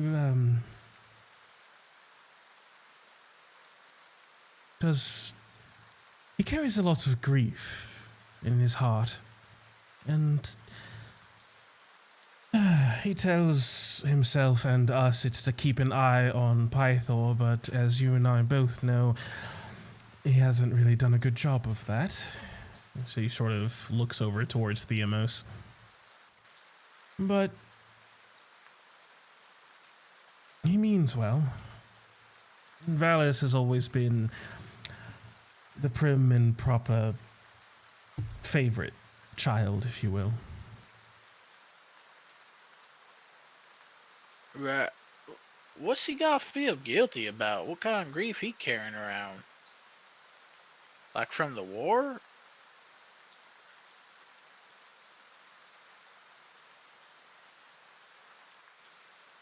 He blames himself for the death of my mother. What do I know about the death Mitros. of their mother? Mitros, the silver goddess, the bright dawn. Legend has it that she fell defending the city of Mitros, and records of the war between the Dragon Lords and the Titans, the appearance of the five gods, what happened to all the dragons, these things are even harder to put together than what you all spent your day investigating. But there is some credence to it. There is the ruins of her temple in Mitros, never rebuilt under the edict of Vulcan. There is the commitment of Valis to sort of carry the torch forward and be like her mother. These traits are well espoused in any temple you'll go to. But the actual events of that fateful day, they are legends, stories, myths. Some say she perished fighting Lutheria in the harbor, but it is a fanciful fairy tale.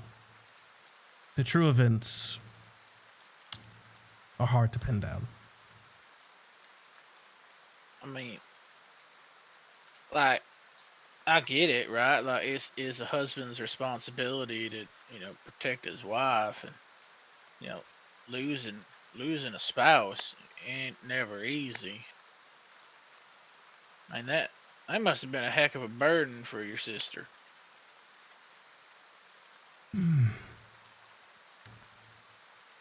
Yeah, she has always tried to live up to Mother's example, especially since then. Father's never really been the same, and, well,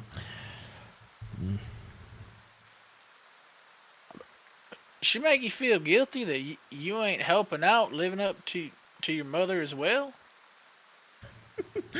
Oh, no. I have my own ambitions, my own contributions, I suppose. I have always kept smiles on people's faces, and I feel like I still do that when I can. I mean, you ever like, you ever just find it hard to always keep smiling? I can understand that idea, and I have seen it. I have seen it with Valis as the centuries have passed. But a cheery smile and a happy tune is what I am, Mercury. That is the difference between a god and a mortal. I am happiness.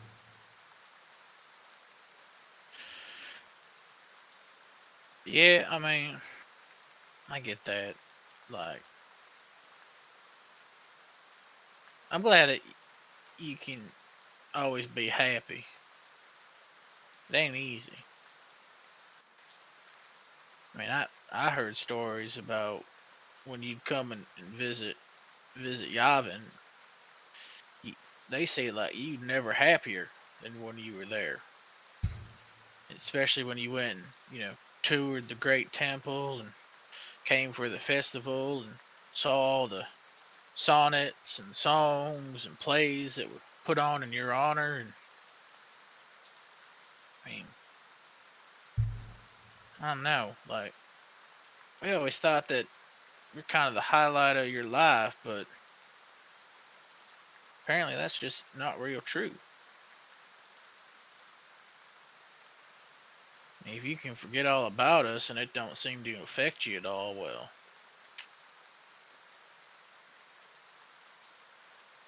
I guess the times are just changing.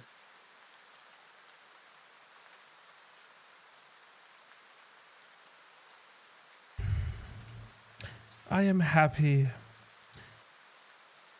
in spite of things, Mercury.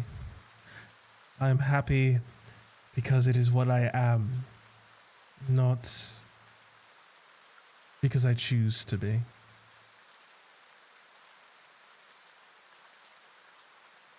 I cannot be unhappy.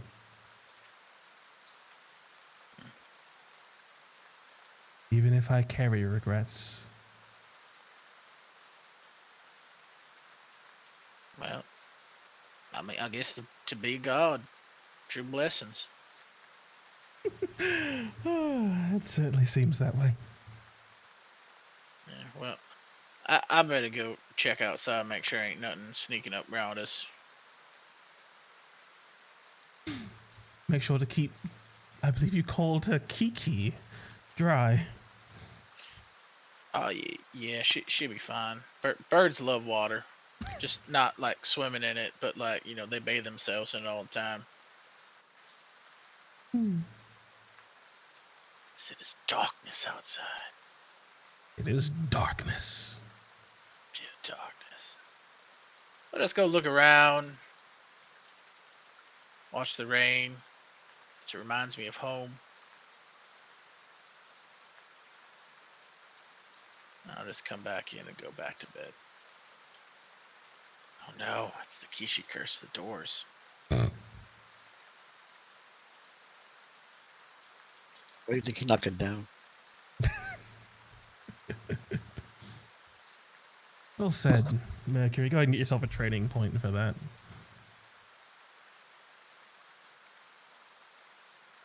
As was anyone on third watch? Yeah, that's what. Hey, Theamos. You doing anything, bud? And Ibis. Oh, of Ibis course, is and doing Ibis watch is. as well. I am the sentry of the door. Caw. They must have Darius kind of sit on his head and he's gonna make like a tiny umbrella covering for Darius as he goes outside and like looks through Darius's eyes because they almost can't really see in the dark. Darius can, but he doesn't want Darius to get too wet. So he's kind of outside, just looking around, just keeping watch. I would do it physically, but Foundry breaks every 5 minutes, so.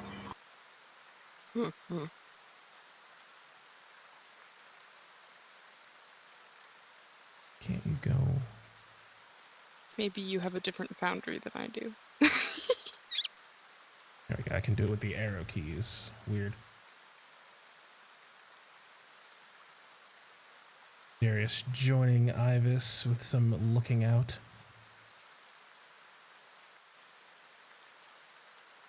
Seems to be still quiet.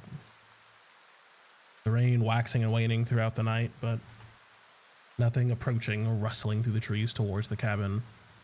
It is just silent. Weird. Shouldn't be that quiet. Sophia's asleep, right? Yeah. What is she? What is this thing? Gotta be nosy. It seems to be some sort of setup that she had put in place. It seems like also yesterday, something boiling or bubbling, some sort of mixture.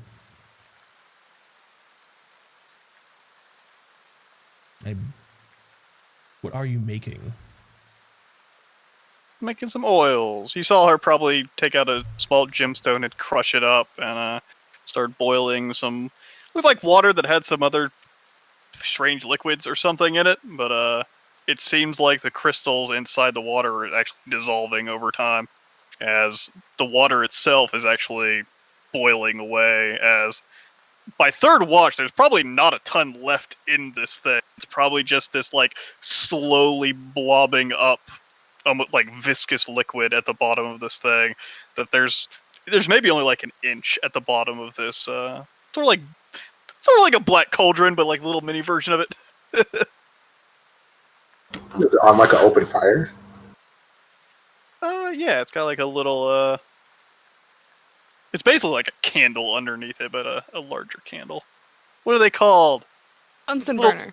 Little sterno cans. Little can of sterno. Those probably don't exist, but I'm not gonna build an actual campfire on the table. Flammable goo. Hey, you have alchemy. Yeah. You can make flammable goo, stick it in a tin, and then burn it. Yeah, so basically sterno cans. Might burn a little dirty. Might be little black wisps of smoke that come out, but That's fine. Looking at it, would I know how to like turn it on, like turn the fire on, or turn the fire hotter? Just put turn it on. Like if it got turned off, turn it on. Like it's literally like a giant candle. You probably just snuff it out. Yeah. Just relight it. Yep. Yeah. All right, I turn it off and I'm gonna move it. I'm just gonna turn it off and then I'm just gonna take the setup over here. Just kind of put it on the ground, away from anything like flammable, and then I'm just gonna turn it on. I'm not gonna say anything. That's all. All right. Every little. Let me move this fire over next to it from. No, that's not what I. How do I select this thing? There we go.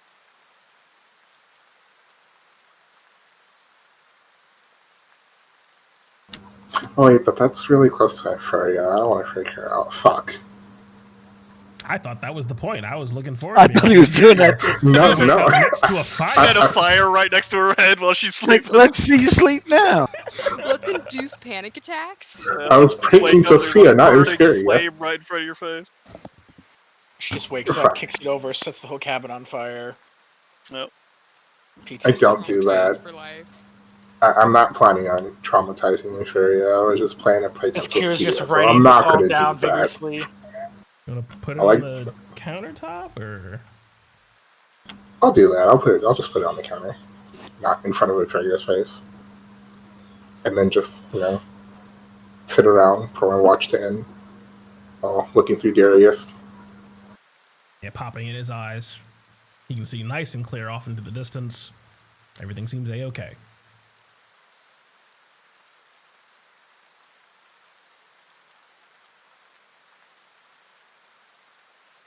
And it's, the weird silence.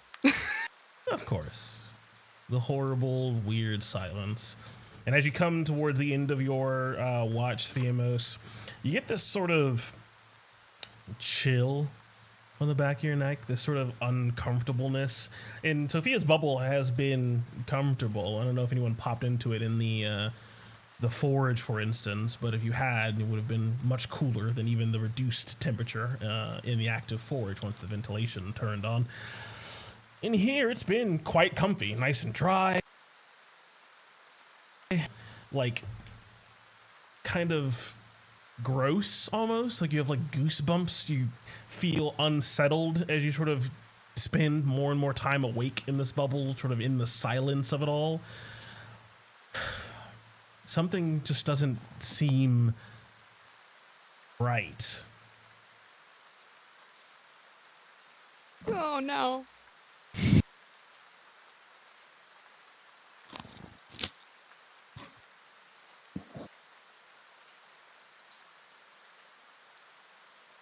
Because I was getting the same feeling outside. Can I just get goosebumps? Not really. You can have sort of intuition moments. He can make insight checks technically, but nothing seems to be alarming him or really Darius. Interesting. Oh boy. So it doesn't feel right. They must go tap into his paladin energies and just do a quick look around with some divine sense. See if there's some consecration nearby. As you tap into that divine sense, you basically get punched in the face. You cannot see. Everything around you is black. It is like you are standing in nothingness. You can't see Sophia, you can't see Mercury. It is just abhorrent how much desecration there is in this place. It is revolting. As I'm gonna need a con save. Why did we stay here? Aneurysm time. Let's kill him. Kill him. Kill him for his eyes. If you can feel whatever it is, whatever like iron rations or water and wine or what have you, sort of bubble up in your stomach, and you're able to swallow it back down, but you feel like it was on the verge of making you puke. It is awful in here, but nothing seems to accost you. This is just a horrible place. Stay here. Haha, whoops. Hey, y'all didn't have to sleep in the cabin with me. We're That was not your choice. dead Try to be yet. dead. Y'all started putting up the tiny hut. I'll turn to Kira. Let's see. Hey, Kira, this place is disgusting. It is filled with nothing but evil energy. Getting all the bad vibes here. Oh, the bad juju. I whisper over to, I felt that since I've got here. Have you been with this entire time? I've been up this whole... Yes, of course. As Bart just watch. I can't sleep in this fucking place, you crazy? I've felt fucking it since, sleep. I felt it since we had our battle. It's obvious. I can't believe... Are you actually awake? I told you, yeah, I didn't sleep. I've been basically sitting there with my back against the wall, looking out the door with my hands on my axe. Okay. I thought that was just for the first watch. My bad. As Bart has been sort of 1,000-yard staring this entire time, and Kyra watching you sort of pick up Sophia's alchemy and sort of stash it on the other side of the room, just sort of softly giggles to herself. And as you sort of call on this divine energy and realize that you are in the crucible of evil, it feels like, Kyra looks at you with a soft, almost motherly smile.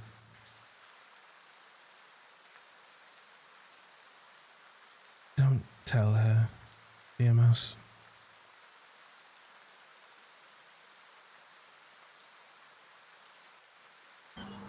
Don't you think we should?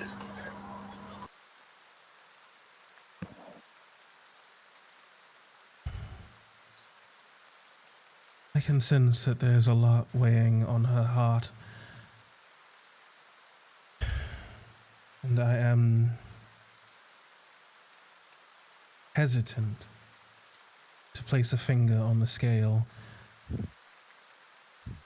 This is your odyssey, after all.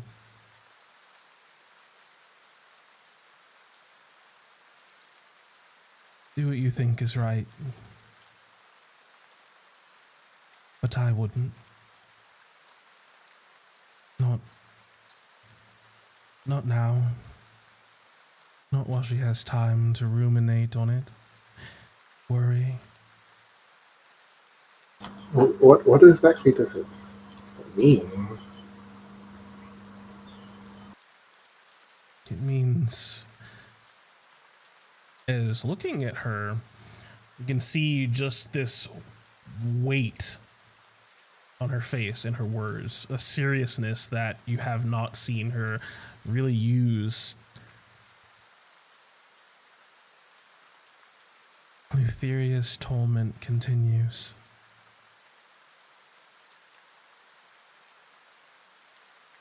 How it has manifested,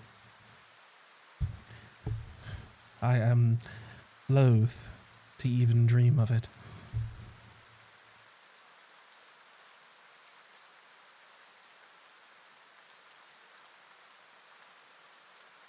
Alright. I gotta tell you, I'm not the best at keeping secrets. But I will hold the temptation in.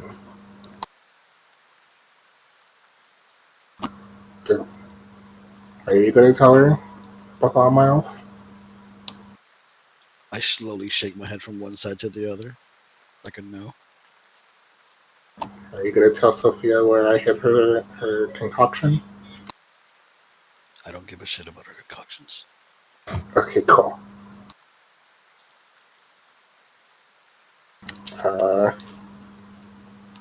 I won't wake the party up in fear of being attacked, because it doesn't seem like we're being attacked, but just a little on edge. Yeah, you certainly find it hard to sort of get comfortable again after opening Welcome to that my door. world.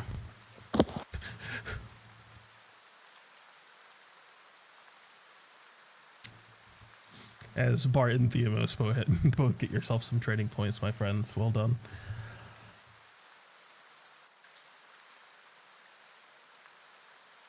And the rain starts to wane. As time moves forward and the sun begins to crest. Though it is fourth watch. I think it might just be Bart and Kyra. Sophia! Hey, welcome back to the land of the living. And Doesn't Atreus do? always Yeah, do Atreus fourth does watch. last watch too. As Everybody Kyra I wakes up. only leans- get 6 hours of sleep. Kyra leans over real close to Atreus' face, real creepy. I'm just kidding. Wake up, dearie. Those abs, though.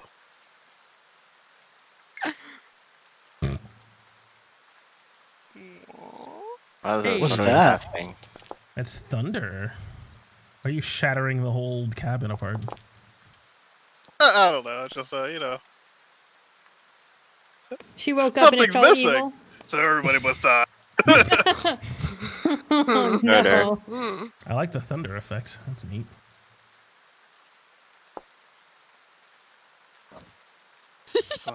No, you're fine. You're out of his shatter. It's just me and Oh. Themis. Fucking desk is gone. The wall's gone. Roof's gone. Unselect you guys. They were.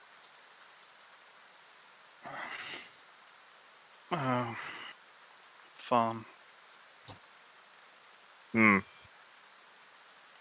Yeah. You see who took my tools? I nod over to the empty table next to me.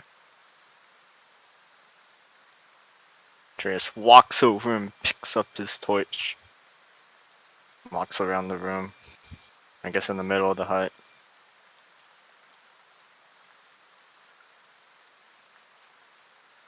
It's pretty obvious that we see the burning light in the far corner of the room. It is on a raised surface, so just sort of glancing around the room, it catches your attention.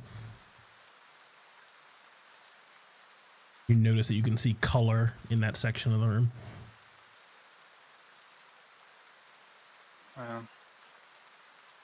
Atreus, would you do me a favor and retrieve that for me? If I reach outside the hut, it will be dispelled. That? Yes. Be careful, it'll be hot. Here, I'll hold the torch for you. Hold the standard torch. We have torches now! Yay! As yeah, Atreus will reach out and grab the thing. Poking his head out. Grabbing a hold of the setup, you got a hold of it. Place it back on the Hops on table up over there, and thank you. plops it back on the table. There you go. Bump. Thank you. Here, I have to grab my torch. Thanks. Stole it from me. Put that back. Alright, there we go. Yeah, thankfully there is a convenient little wall sconce there. I was hoping there would Slide. be. Yeah. I look over with a Atreus weird look begins on my the face daily at Bart. routine. You're still awake.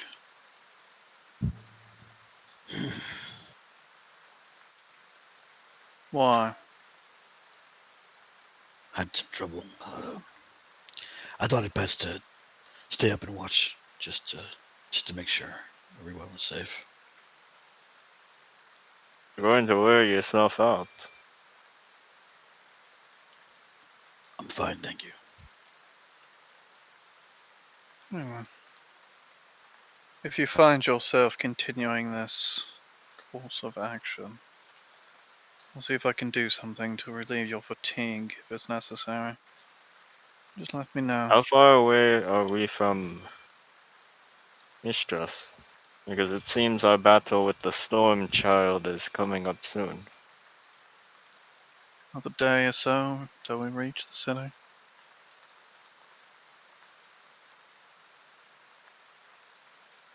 I doubt a fight will break out as soon as we reach the walls, but it's possible.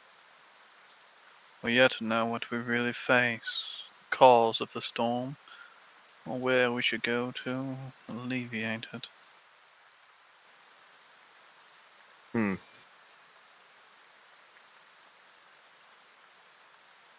I'm sure we could take it on, whatever it is. A good moment. I've been endeavoring to collect supplies, things that would aid us in the future. Is there anything that you two find yourself lacking that may be able to be bolstered, shore up weaknesses, enhance strengths? You can do that. I can find a way.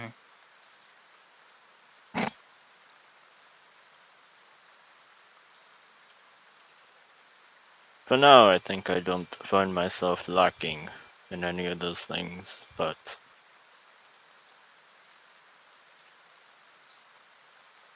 does something vex you, Bartholomeos? What? Is it the same reason as Kira?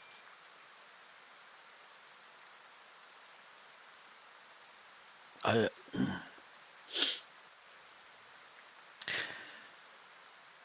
don't know what it is. This place is, it's unsettling.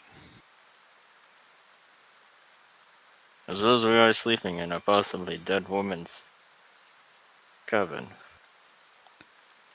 Well, not just the cabin. This whole place. Ever since we had that battle, it just, I can't wait till we get to town.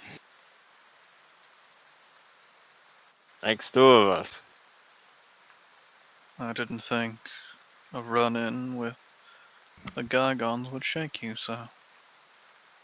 I'm not shake. What? It's just weird. It's a weird place. You're a weird girl, so you wouldn't notice it, but it's weird. Understandable. I've been told that I can be imperceptive at times. I'm sure a proper warm bed and a proper meal will hopefully cure what ails you. And if not, Sophia makes it sound like she can conjure something from the ether. If you need a simple sleep remedy, it'll be easy enough to create. If what bothers you truly is simply disrupting your sleep, and this isn't a distraction that you are fascinated with. I think I'll be fine once we get to town. But thank you. You will. So go about finishing my concoction. Finish the daily ritual. The morning ritual.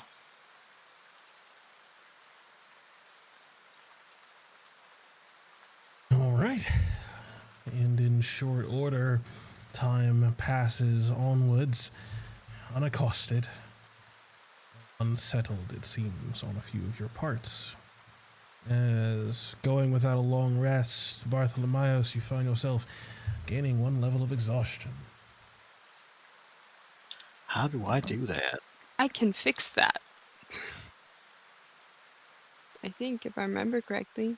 I think you can only cure yourself of one. I don't know if you can do other people. You are tireless. I don't think you can make other people tireless.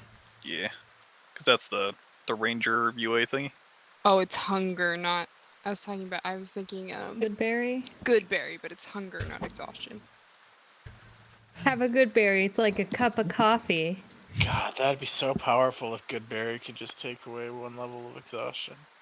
But you can only use it once a day. Flavor all of your spells good as a good berry. Eat up a topaz, make an oil.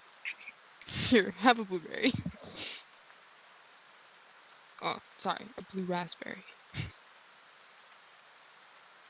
Is there something I should do to my sheet to signify the exhaustion?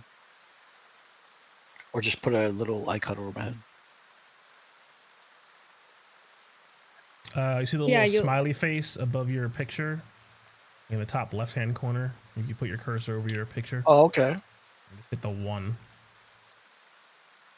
Got it. But it's smiley, though. Shouldn't it be, like, sad? I think if right you now keep you're going, fine. it gets worse. I think the smiley face actually starts to change. Just a little exhausted. Yay! Just a pidge. Yeah, the last one has blood coming out of your eyes. It's great.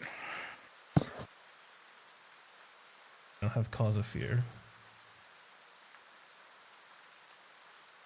Everyone else can enjoy the benefits of a long rest. Prone. Good morning, sunshine. Yeah, there you go. So my protective magic comes to an end.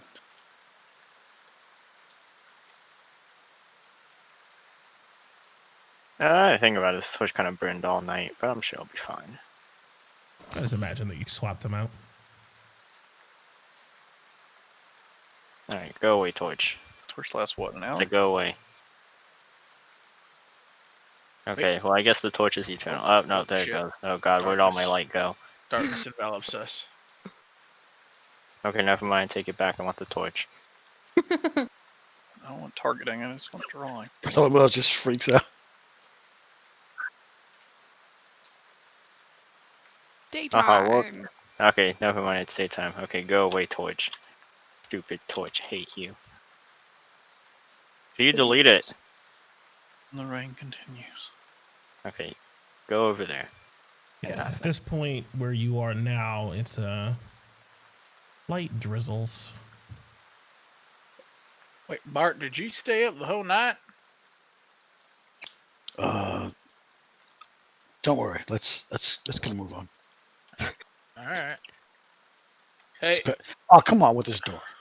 I know, right? Hey, Sophia, There we what'd go. you find out? What'd you find out about that spiky thing with the blood on it? I haven't found out anything yet.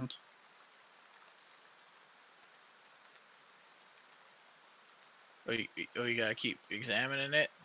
That does give me a thought, though. Can you cut yourself for me? All right. Wait, why? I knew we were going to put her down sometime. I need. As I'll take out the unicorn horn. Oh God, Thamos, he's coming! Ah! They're so Get big. out of here, Thamos! How would you put yourself on stage? I didn't mean to. I don't know what I did. Wait, how do you put yourself on stage? Thing bouncing up and down now. Oh, it's funny. The way the cameras are arranged for the stream covers the entire left-hand side, so we don't get that. It Whatever should the be, fuck's like, going just on. above the chat section. Nick, I think if you right click on your picture, if you see it there, there you go. Oh, thank God.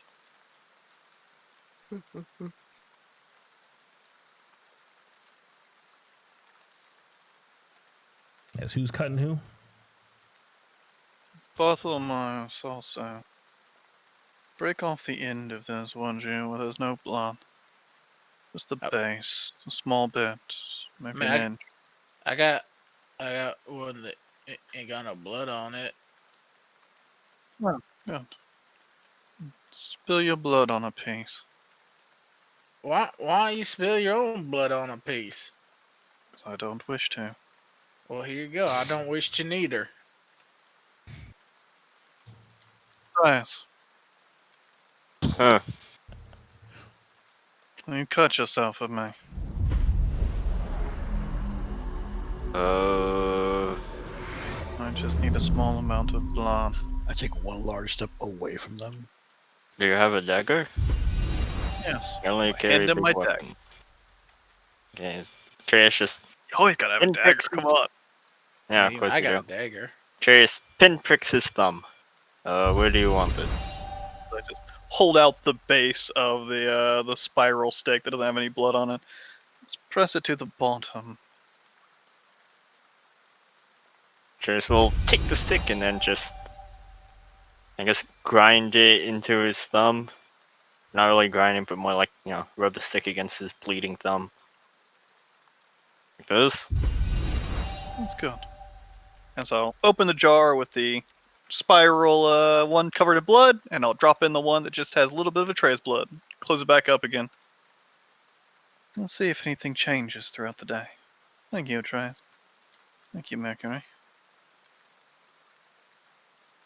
And takes a small amount of cloth and then just wraps his thumb. Alright. As Nyx, what are you up to in the cabin? She was just meditating for the morning, getting her magic aligned, and after everyone goes outside, she takes a bit of moment to cast a little bit of magic, just grasping at straws with very little hope she's got left. Oh fuck, do I need anything for this? I don't think so. She cast Sending. Targeting who? To Renee.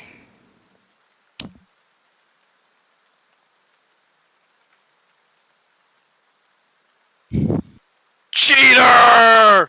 Remove the spell from the game! Mel did the dirty. What? Super dirty. They hate sending. I don't hate it. Brennan hates sending. I'm the one that hates it. Ivor plot hole, Ivor plot hole. There's All the plot holes of like, my sister's missing! Oh wait, just cast sending. Oh. Oh yeah, good point. There's actually a really convenient answer for this. Alright, go ahead.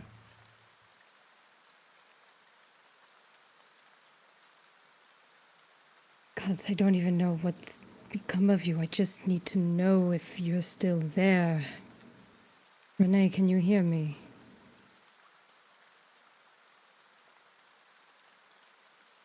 You call on this magic and form the message, trying to reach out across. The world. Yeah, across this plane of existence and any other. Oh yeah, all worlds. Yeah, Damn. all worlds. That's fucking Searching, sickening. scouring all the known universes for Renee. The creature that you're familiar with does not exist. Do. We're sorry. The number you're trying to dial is no longer in service. New body, who dis? Nyx just kind of sits with herself quietly, just taking that moment in. As you get no answer, you can feel the spell almost sort of rebound into yourself. You don't get silence. You get the crashing of waves. Strange, though, as it does not sound like water. It has a strange shimmer to it, an energy that you have seen before, though not in such a great quantity. Like an ocean. No. The sea of that ichor splashing against rock.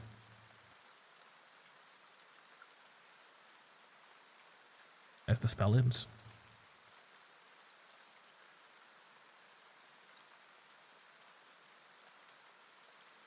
Do I...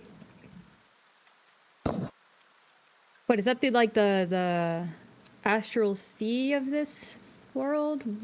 Am I familiar with any lore? No, it just sounds like glittery water. Sounds like Sparkling glittery water. ocean. The water sounds vaguely similar to that ichor, but he was reminiscent of it. But that's all you got. You're definitely not familiar with the astral sea. Yeah, okay. That makes sense. Yeah, she just sits there quietly with herself for a moment, just taking that in before putting the lynx pelt over her shoulder, and then wrapping her dire wolf pelt up under her arm and just walking out to meet the rest of the group.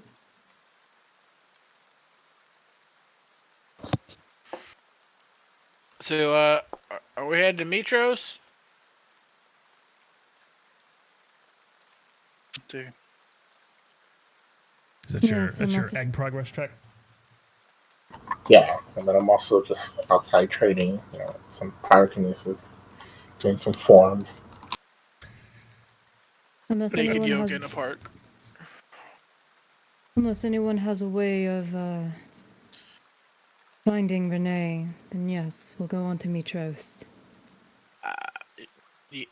Nope, I don't. Kira? I am sorry. I do not. Inferior? Perhaps Nothing beyond tracking, but I've already done what I could in that regard. Perhaps you will be able to seek the counsel of Valis. Maybe she will have something she can give you.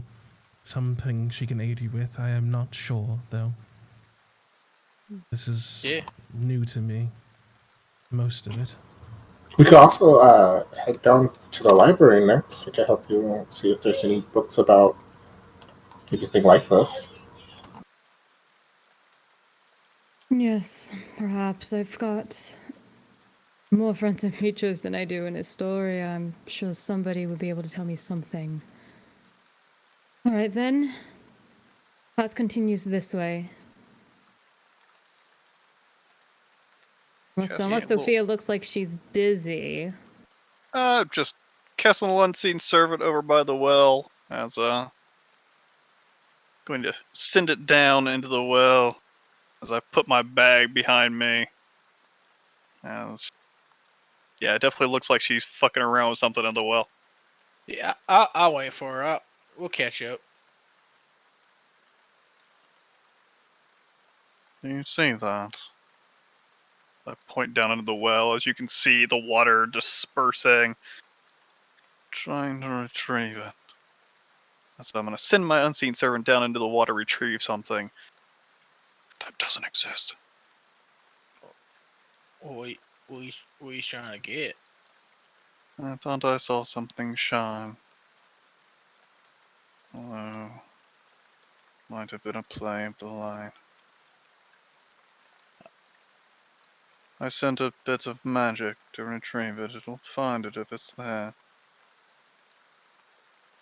Oh, alright. Like, we're pretty sure Renee's dead, right?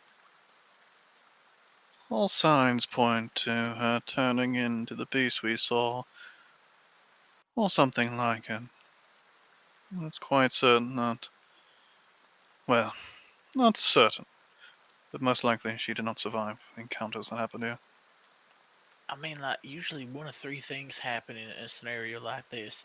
Number one, she dead, we never see her again. Number two, she becomes some kind of evil monster that we have to fight at some point. Or number three, she comes to our rescue at the end. Like, that's usually how these things work in, plays and stories and all that. I'd have to pick one of the three. It seems like the second is what we're pointing at right now. Though if she was transformed into something, she might be able to be transformed back. It's always best to hold out hope, Mercury. Yeah, I mean, but if she was transformed into something, it's probably Lutheria, and I mean, she's a Titan, and she's kind of fucking crazy, and more than likely we ain't gonna be able to, beat Titan magic, but we can try. I mean, it's always fun to try. It's all we can ever do is try. I mean, we It'll could be a give good up, but test that if ain't gonna anything happen. else. You see it as a blessing in disguise. There's a creature created by Lutheria's magic, and we are meant to defeat Lutheria. Well, baby steps, as they say. Do you think you think she's gonna be able to recognize her friend if we have to fight it? Like, is she gonna fight it? Would she? Nick seems to have convictions enough. She's not so weak-willed. I mean, that type of stuff has happened in the plays before, where, the friend meets another friend who can't recognize them, but through, like, some thoughtful speech, the other friend just slowly comes back to their senses. A tearful confession. Yeah, I mean, I love stories and I love plays, Theomos. The fucking idea that the power of friendship's gonna fucking save someone, that just don't happen in the real world. You're right, it doesn't. That's all. I'll have my familiar thing come back up. My unseen servant come back up with just a stone. Just some random crap sitting at the bottom of the well. Pick it up. Nothing. I just throw it off onto the ground as I go to pick up my bag. I have my little unseen servant dig up underneath the rock and slip the vial back into my bag. Alright, well, we better catch up and better fucking Indeed, make I'm sure done here. Bartholomew's don't get all goofy too. Did he fucking sleep last night? I don't think he did. No. He said he wanted to be vigilant, so that after the most recent battle, something, I didn't want to admit it, but obviously shook the man. Maybe he has a history with Gygons or Cyclops himself. I mean, Just... I ain't never met a scared Minotaur before. did seem like he was above such things. We'll have to see. I thought this happened during the trance. He doesn't know that though. Bartholomew said the last battle was. Yeah, doesn't matter when it happens. PC said battle. Well, I see. Yep. see. Wait, did I fuck something up? No. No. Everyone's. I mean, unless you rolled wanted that to I'm not tell gonna know when I became a retard, right? I mean, more of a retard. Wow. Oof. You became a scaredy cat. Yeah, like for what Sophia Dude, knows, we when did I'm scary dream stuff. Everybody said they was fine, and Furia detected magic on everybody, and she said there was nothing wrong with anyone, so there's nothing wrong with it. Then you said after that last battle, everything just doesn't seem right, and obviously the last battle was Cyclops, so she thinks there's Right. something wrong with you and Cyclops, boys. That makes sense. That makes sense.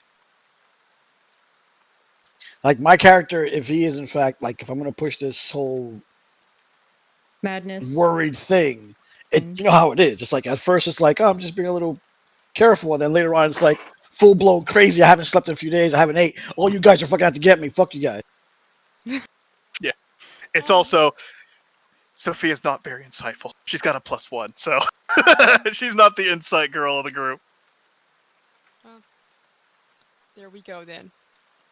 I'll send Ivis ahead to just Keep an be eye out. aware. Yeah. Be our front scout.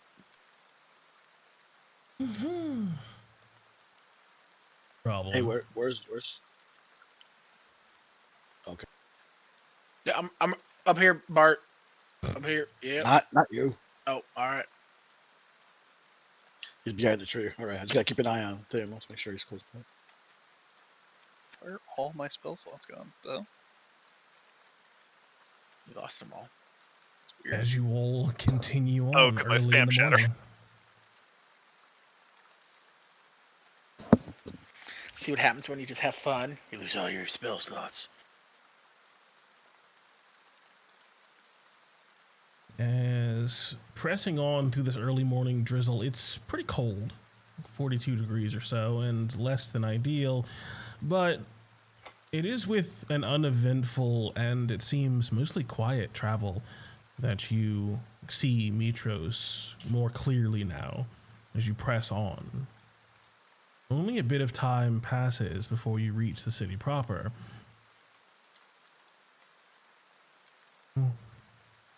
It is. What's up? Do we want to call it here? Oh, just a second. Okay. As I want you guys to actually get to the city for once. So you've been Gotcha. walking towards it for 30 sessions. I want you to see at least the city map so Like you can see how big it is. 14. So I don't think any of you have seen Mitros. As it is about 11:35 in the morning by the time you actually get here, and you can see approaching, heading now due south towards what is known as the Royal Gate. It is a massive one that is accessed from a paved road that snakes between the hillside. So eventually you kind of descend down off the last bit of mountain led by Nyx, and now you're just on the road, and it seems to be abandoned. There is no one on the road with you for a while. You're walking for 2 hours, it seems like, on that road, and you see no one. You get to the Royal Gate, and overhead, the sky has just turned this dark, dark gray. There is no sign of blue, no sign really of really the sun, and the rain now thickens as you get closer and closer with each step. But you can see, and as you approach the city of Mitros, you are reminded of its immense scale compared to anything else in Thylea, even Arisia. Its walls and temples sprawl all the way up the side of Mount Vulcan, which you are walking, sort of coming down and around from. As you're sort of descending into almost like a bowl coming down this northern pass. So you're able to see into the city just a bit over the walls. And you can see even off in the distance through gray sheets of rain the harbor itself that stretches for miles up the interior of the city. This is, or at least has been referred to, as the jewel of Thylea, the bastion, if you will, for mortal civilization. But something is obviously wrong. These massive swirling black clouds loom over the city, bolts of thunder crackling amongst them, and you can see the winds within battering the ships in the harbor as they sway back and forth almost pretty violently. The banners along the wall being torn at, and the winds picking up immensely as you close the distance. It is a city that almost seems like it is under siege. You do not see really the lights of fires. The lighthouse at the bay of the harbor is out. There are guards on the wall, but they seem worn and like almost shuffling, keeping together, it seems like for warmth and to keep an eye out, but there are no people. The city is, like the forest, strangely quiet, save for the dolorous tones of rain pouring onto you. And then, as you are about 150 feet or so away from the gate, as I'll pull you over to the city itself. Yay!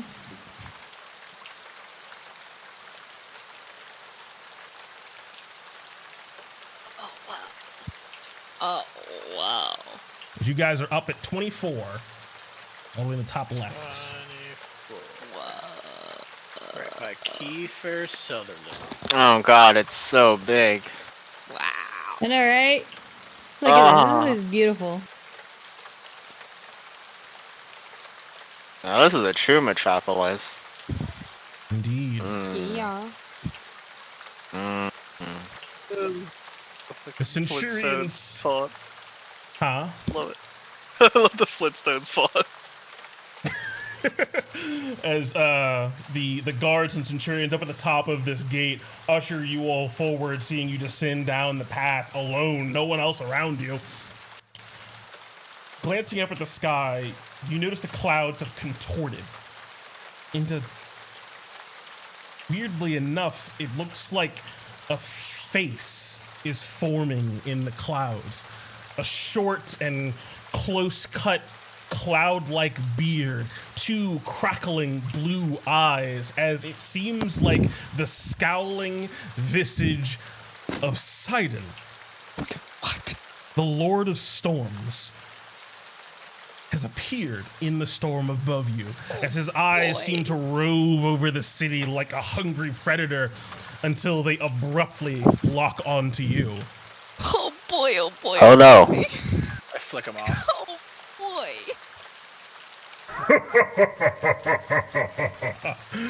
It is with a thunderous laugh these eyes fixate on the group of you as they crackle with lightning. I'm gonna need you all to roll some initiative. Hey! Trust me though, but just roll some initiative. Fight the storm. Fight in the storm. Okay. Shoot the storm. I call it tart. I'm giving it to Ibis. Attack the darkness. Oh god, I need myself on here, don't I? There you go. Huzzah! Combat me. Cha-cha-cha.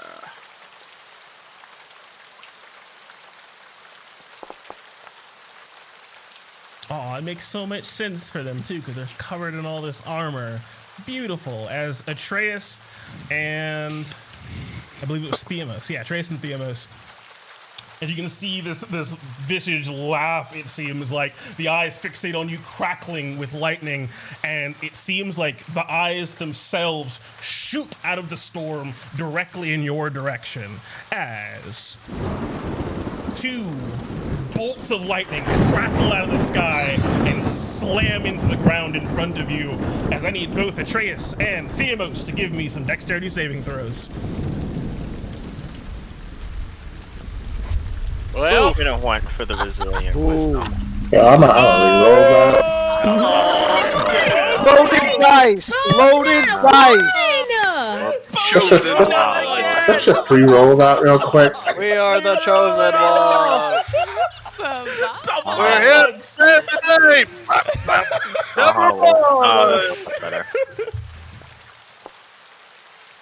Oh fuck. The most mythic inspiration for the win. Poor Atreus. I mean, you have a 9. Atreus. As Atreus fails, I appreciate Theamos that. literally just barely succeeds. As No, I don't like that. Oh god. Atreus, you take 35 lightning damage. And Theamos. Wait, why would he take getting different super lucky. damage? 2 bolts. Oh, because it's two Both bolts. eyes. As Theamos, you take 13. As these bolts slam into the both of you, Theamos able to get out of the way just in time for the majority of it. As you can see, all the Centurions on the wall sort of duck down and panic, and then looking back up at the storm clouds overhead, that face, that visage, is gone. More laughing, the eyes not evident, but the storm's still there. Interesting. Yeah, wait, that's You true. missed. Can I, with my reaction as the bolt comes through, Nyx just weaves around the group to Atreus and gives him a cure wounds. No problem, no problem. He needs it for his lightning scarred material. As with that crackling bolt of energy coursing through the both of you, it seems like Mitros has its hands full. Hopefully, you all can help it. 'Cause that is where we're going to end tonight's session. Ending a little bit early. Yeah. You guys are not in combat, simply a measure of determining who's going to get struck by lightning. You can clear yourselves out of that. Aw, that was my best initiative ever. Really? Yeah. That's bad. Poor baby. But it is with thunderous applause you arrive to the city of Mitros. Lightning.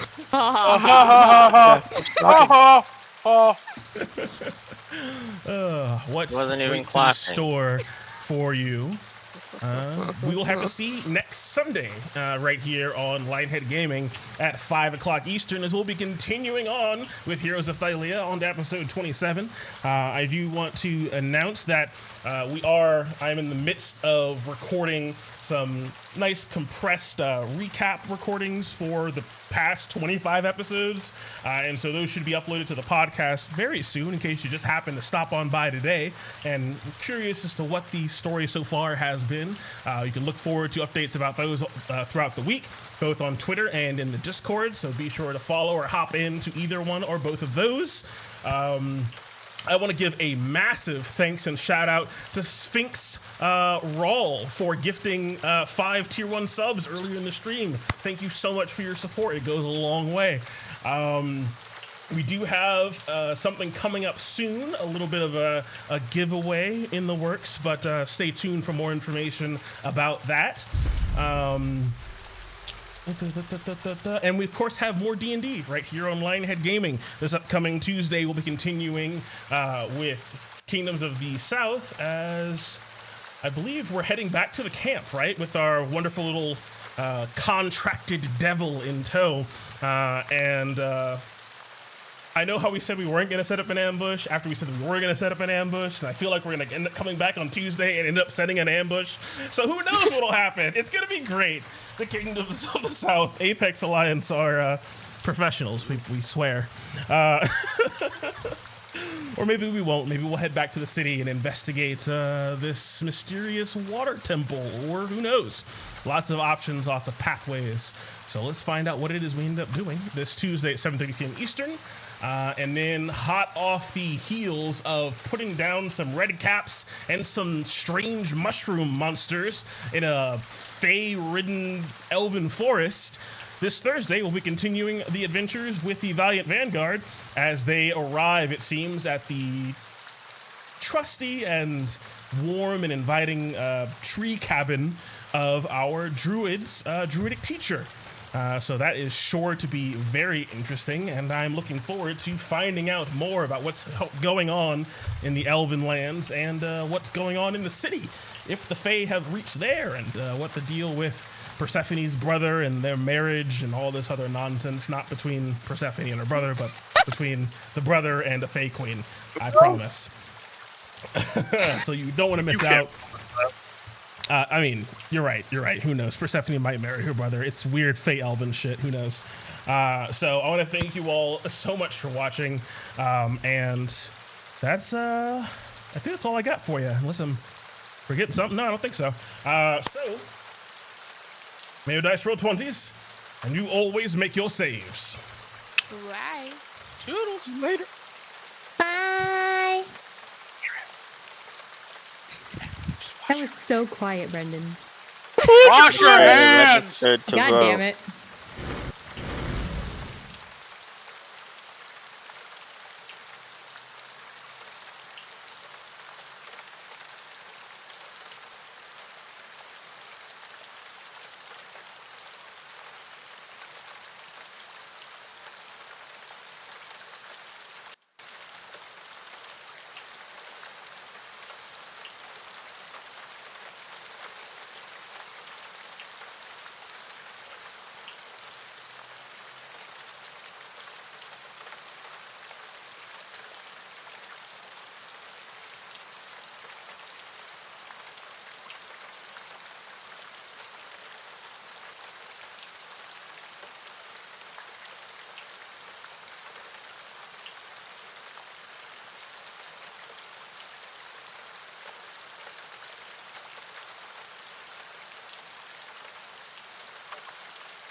We hop on over there.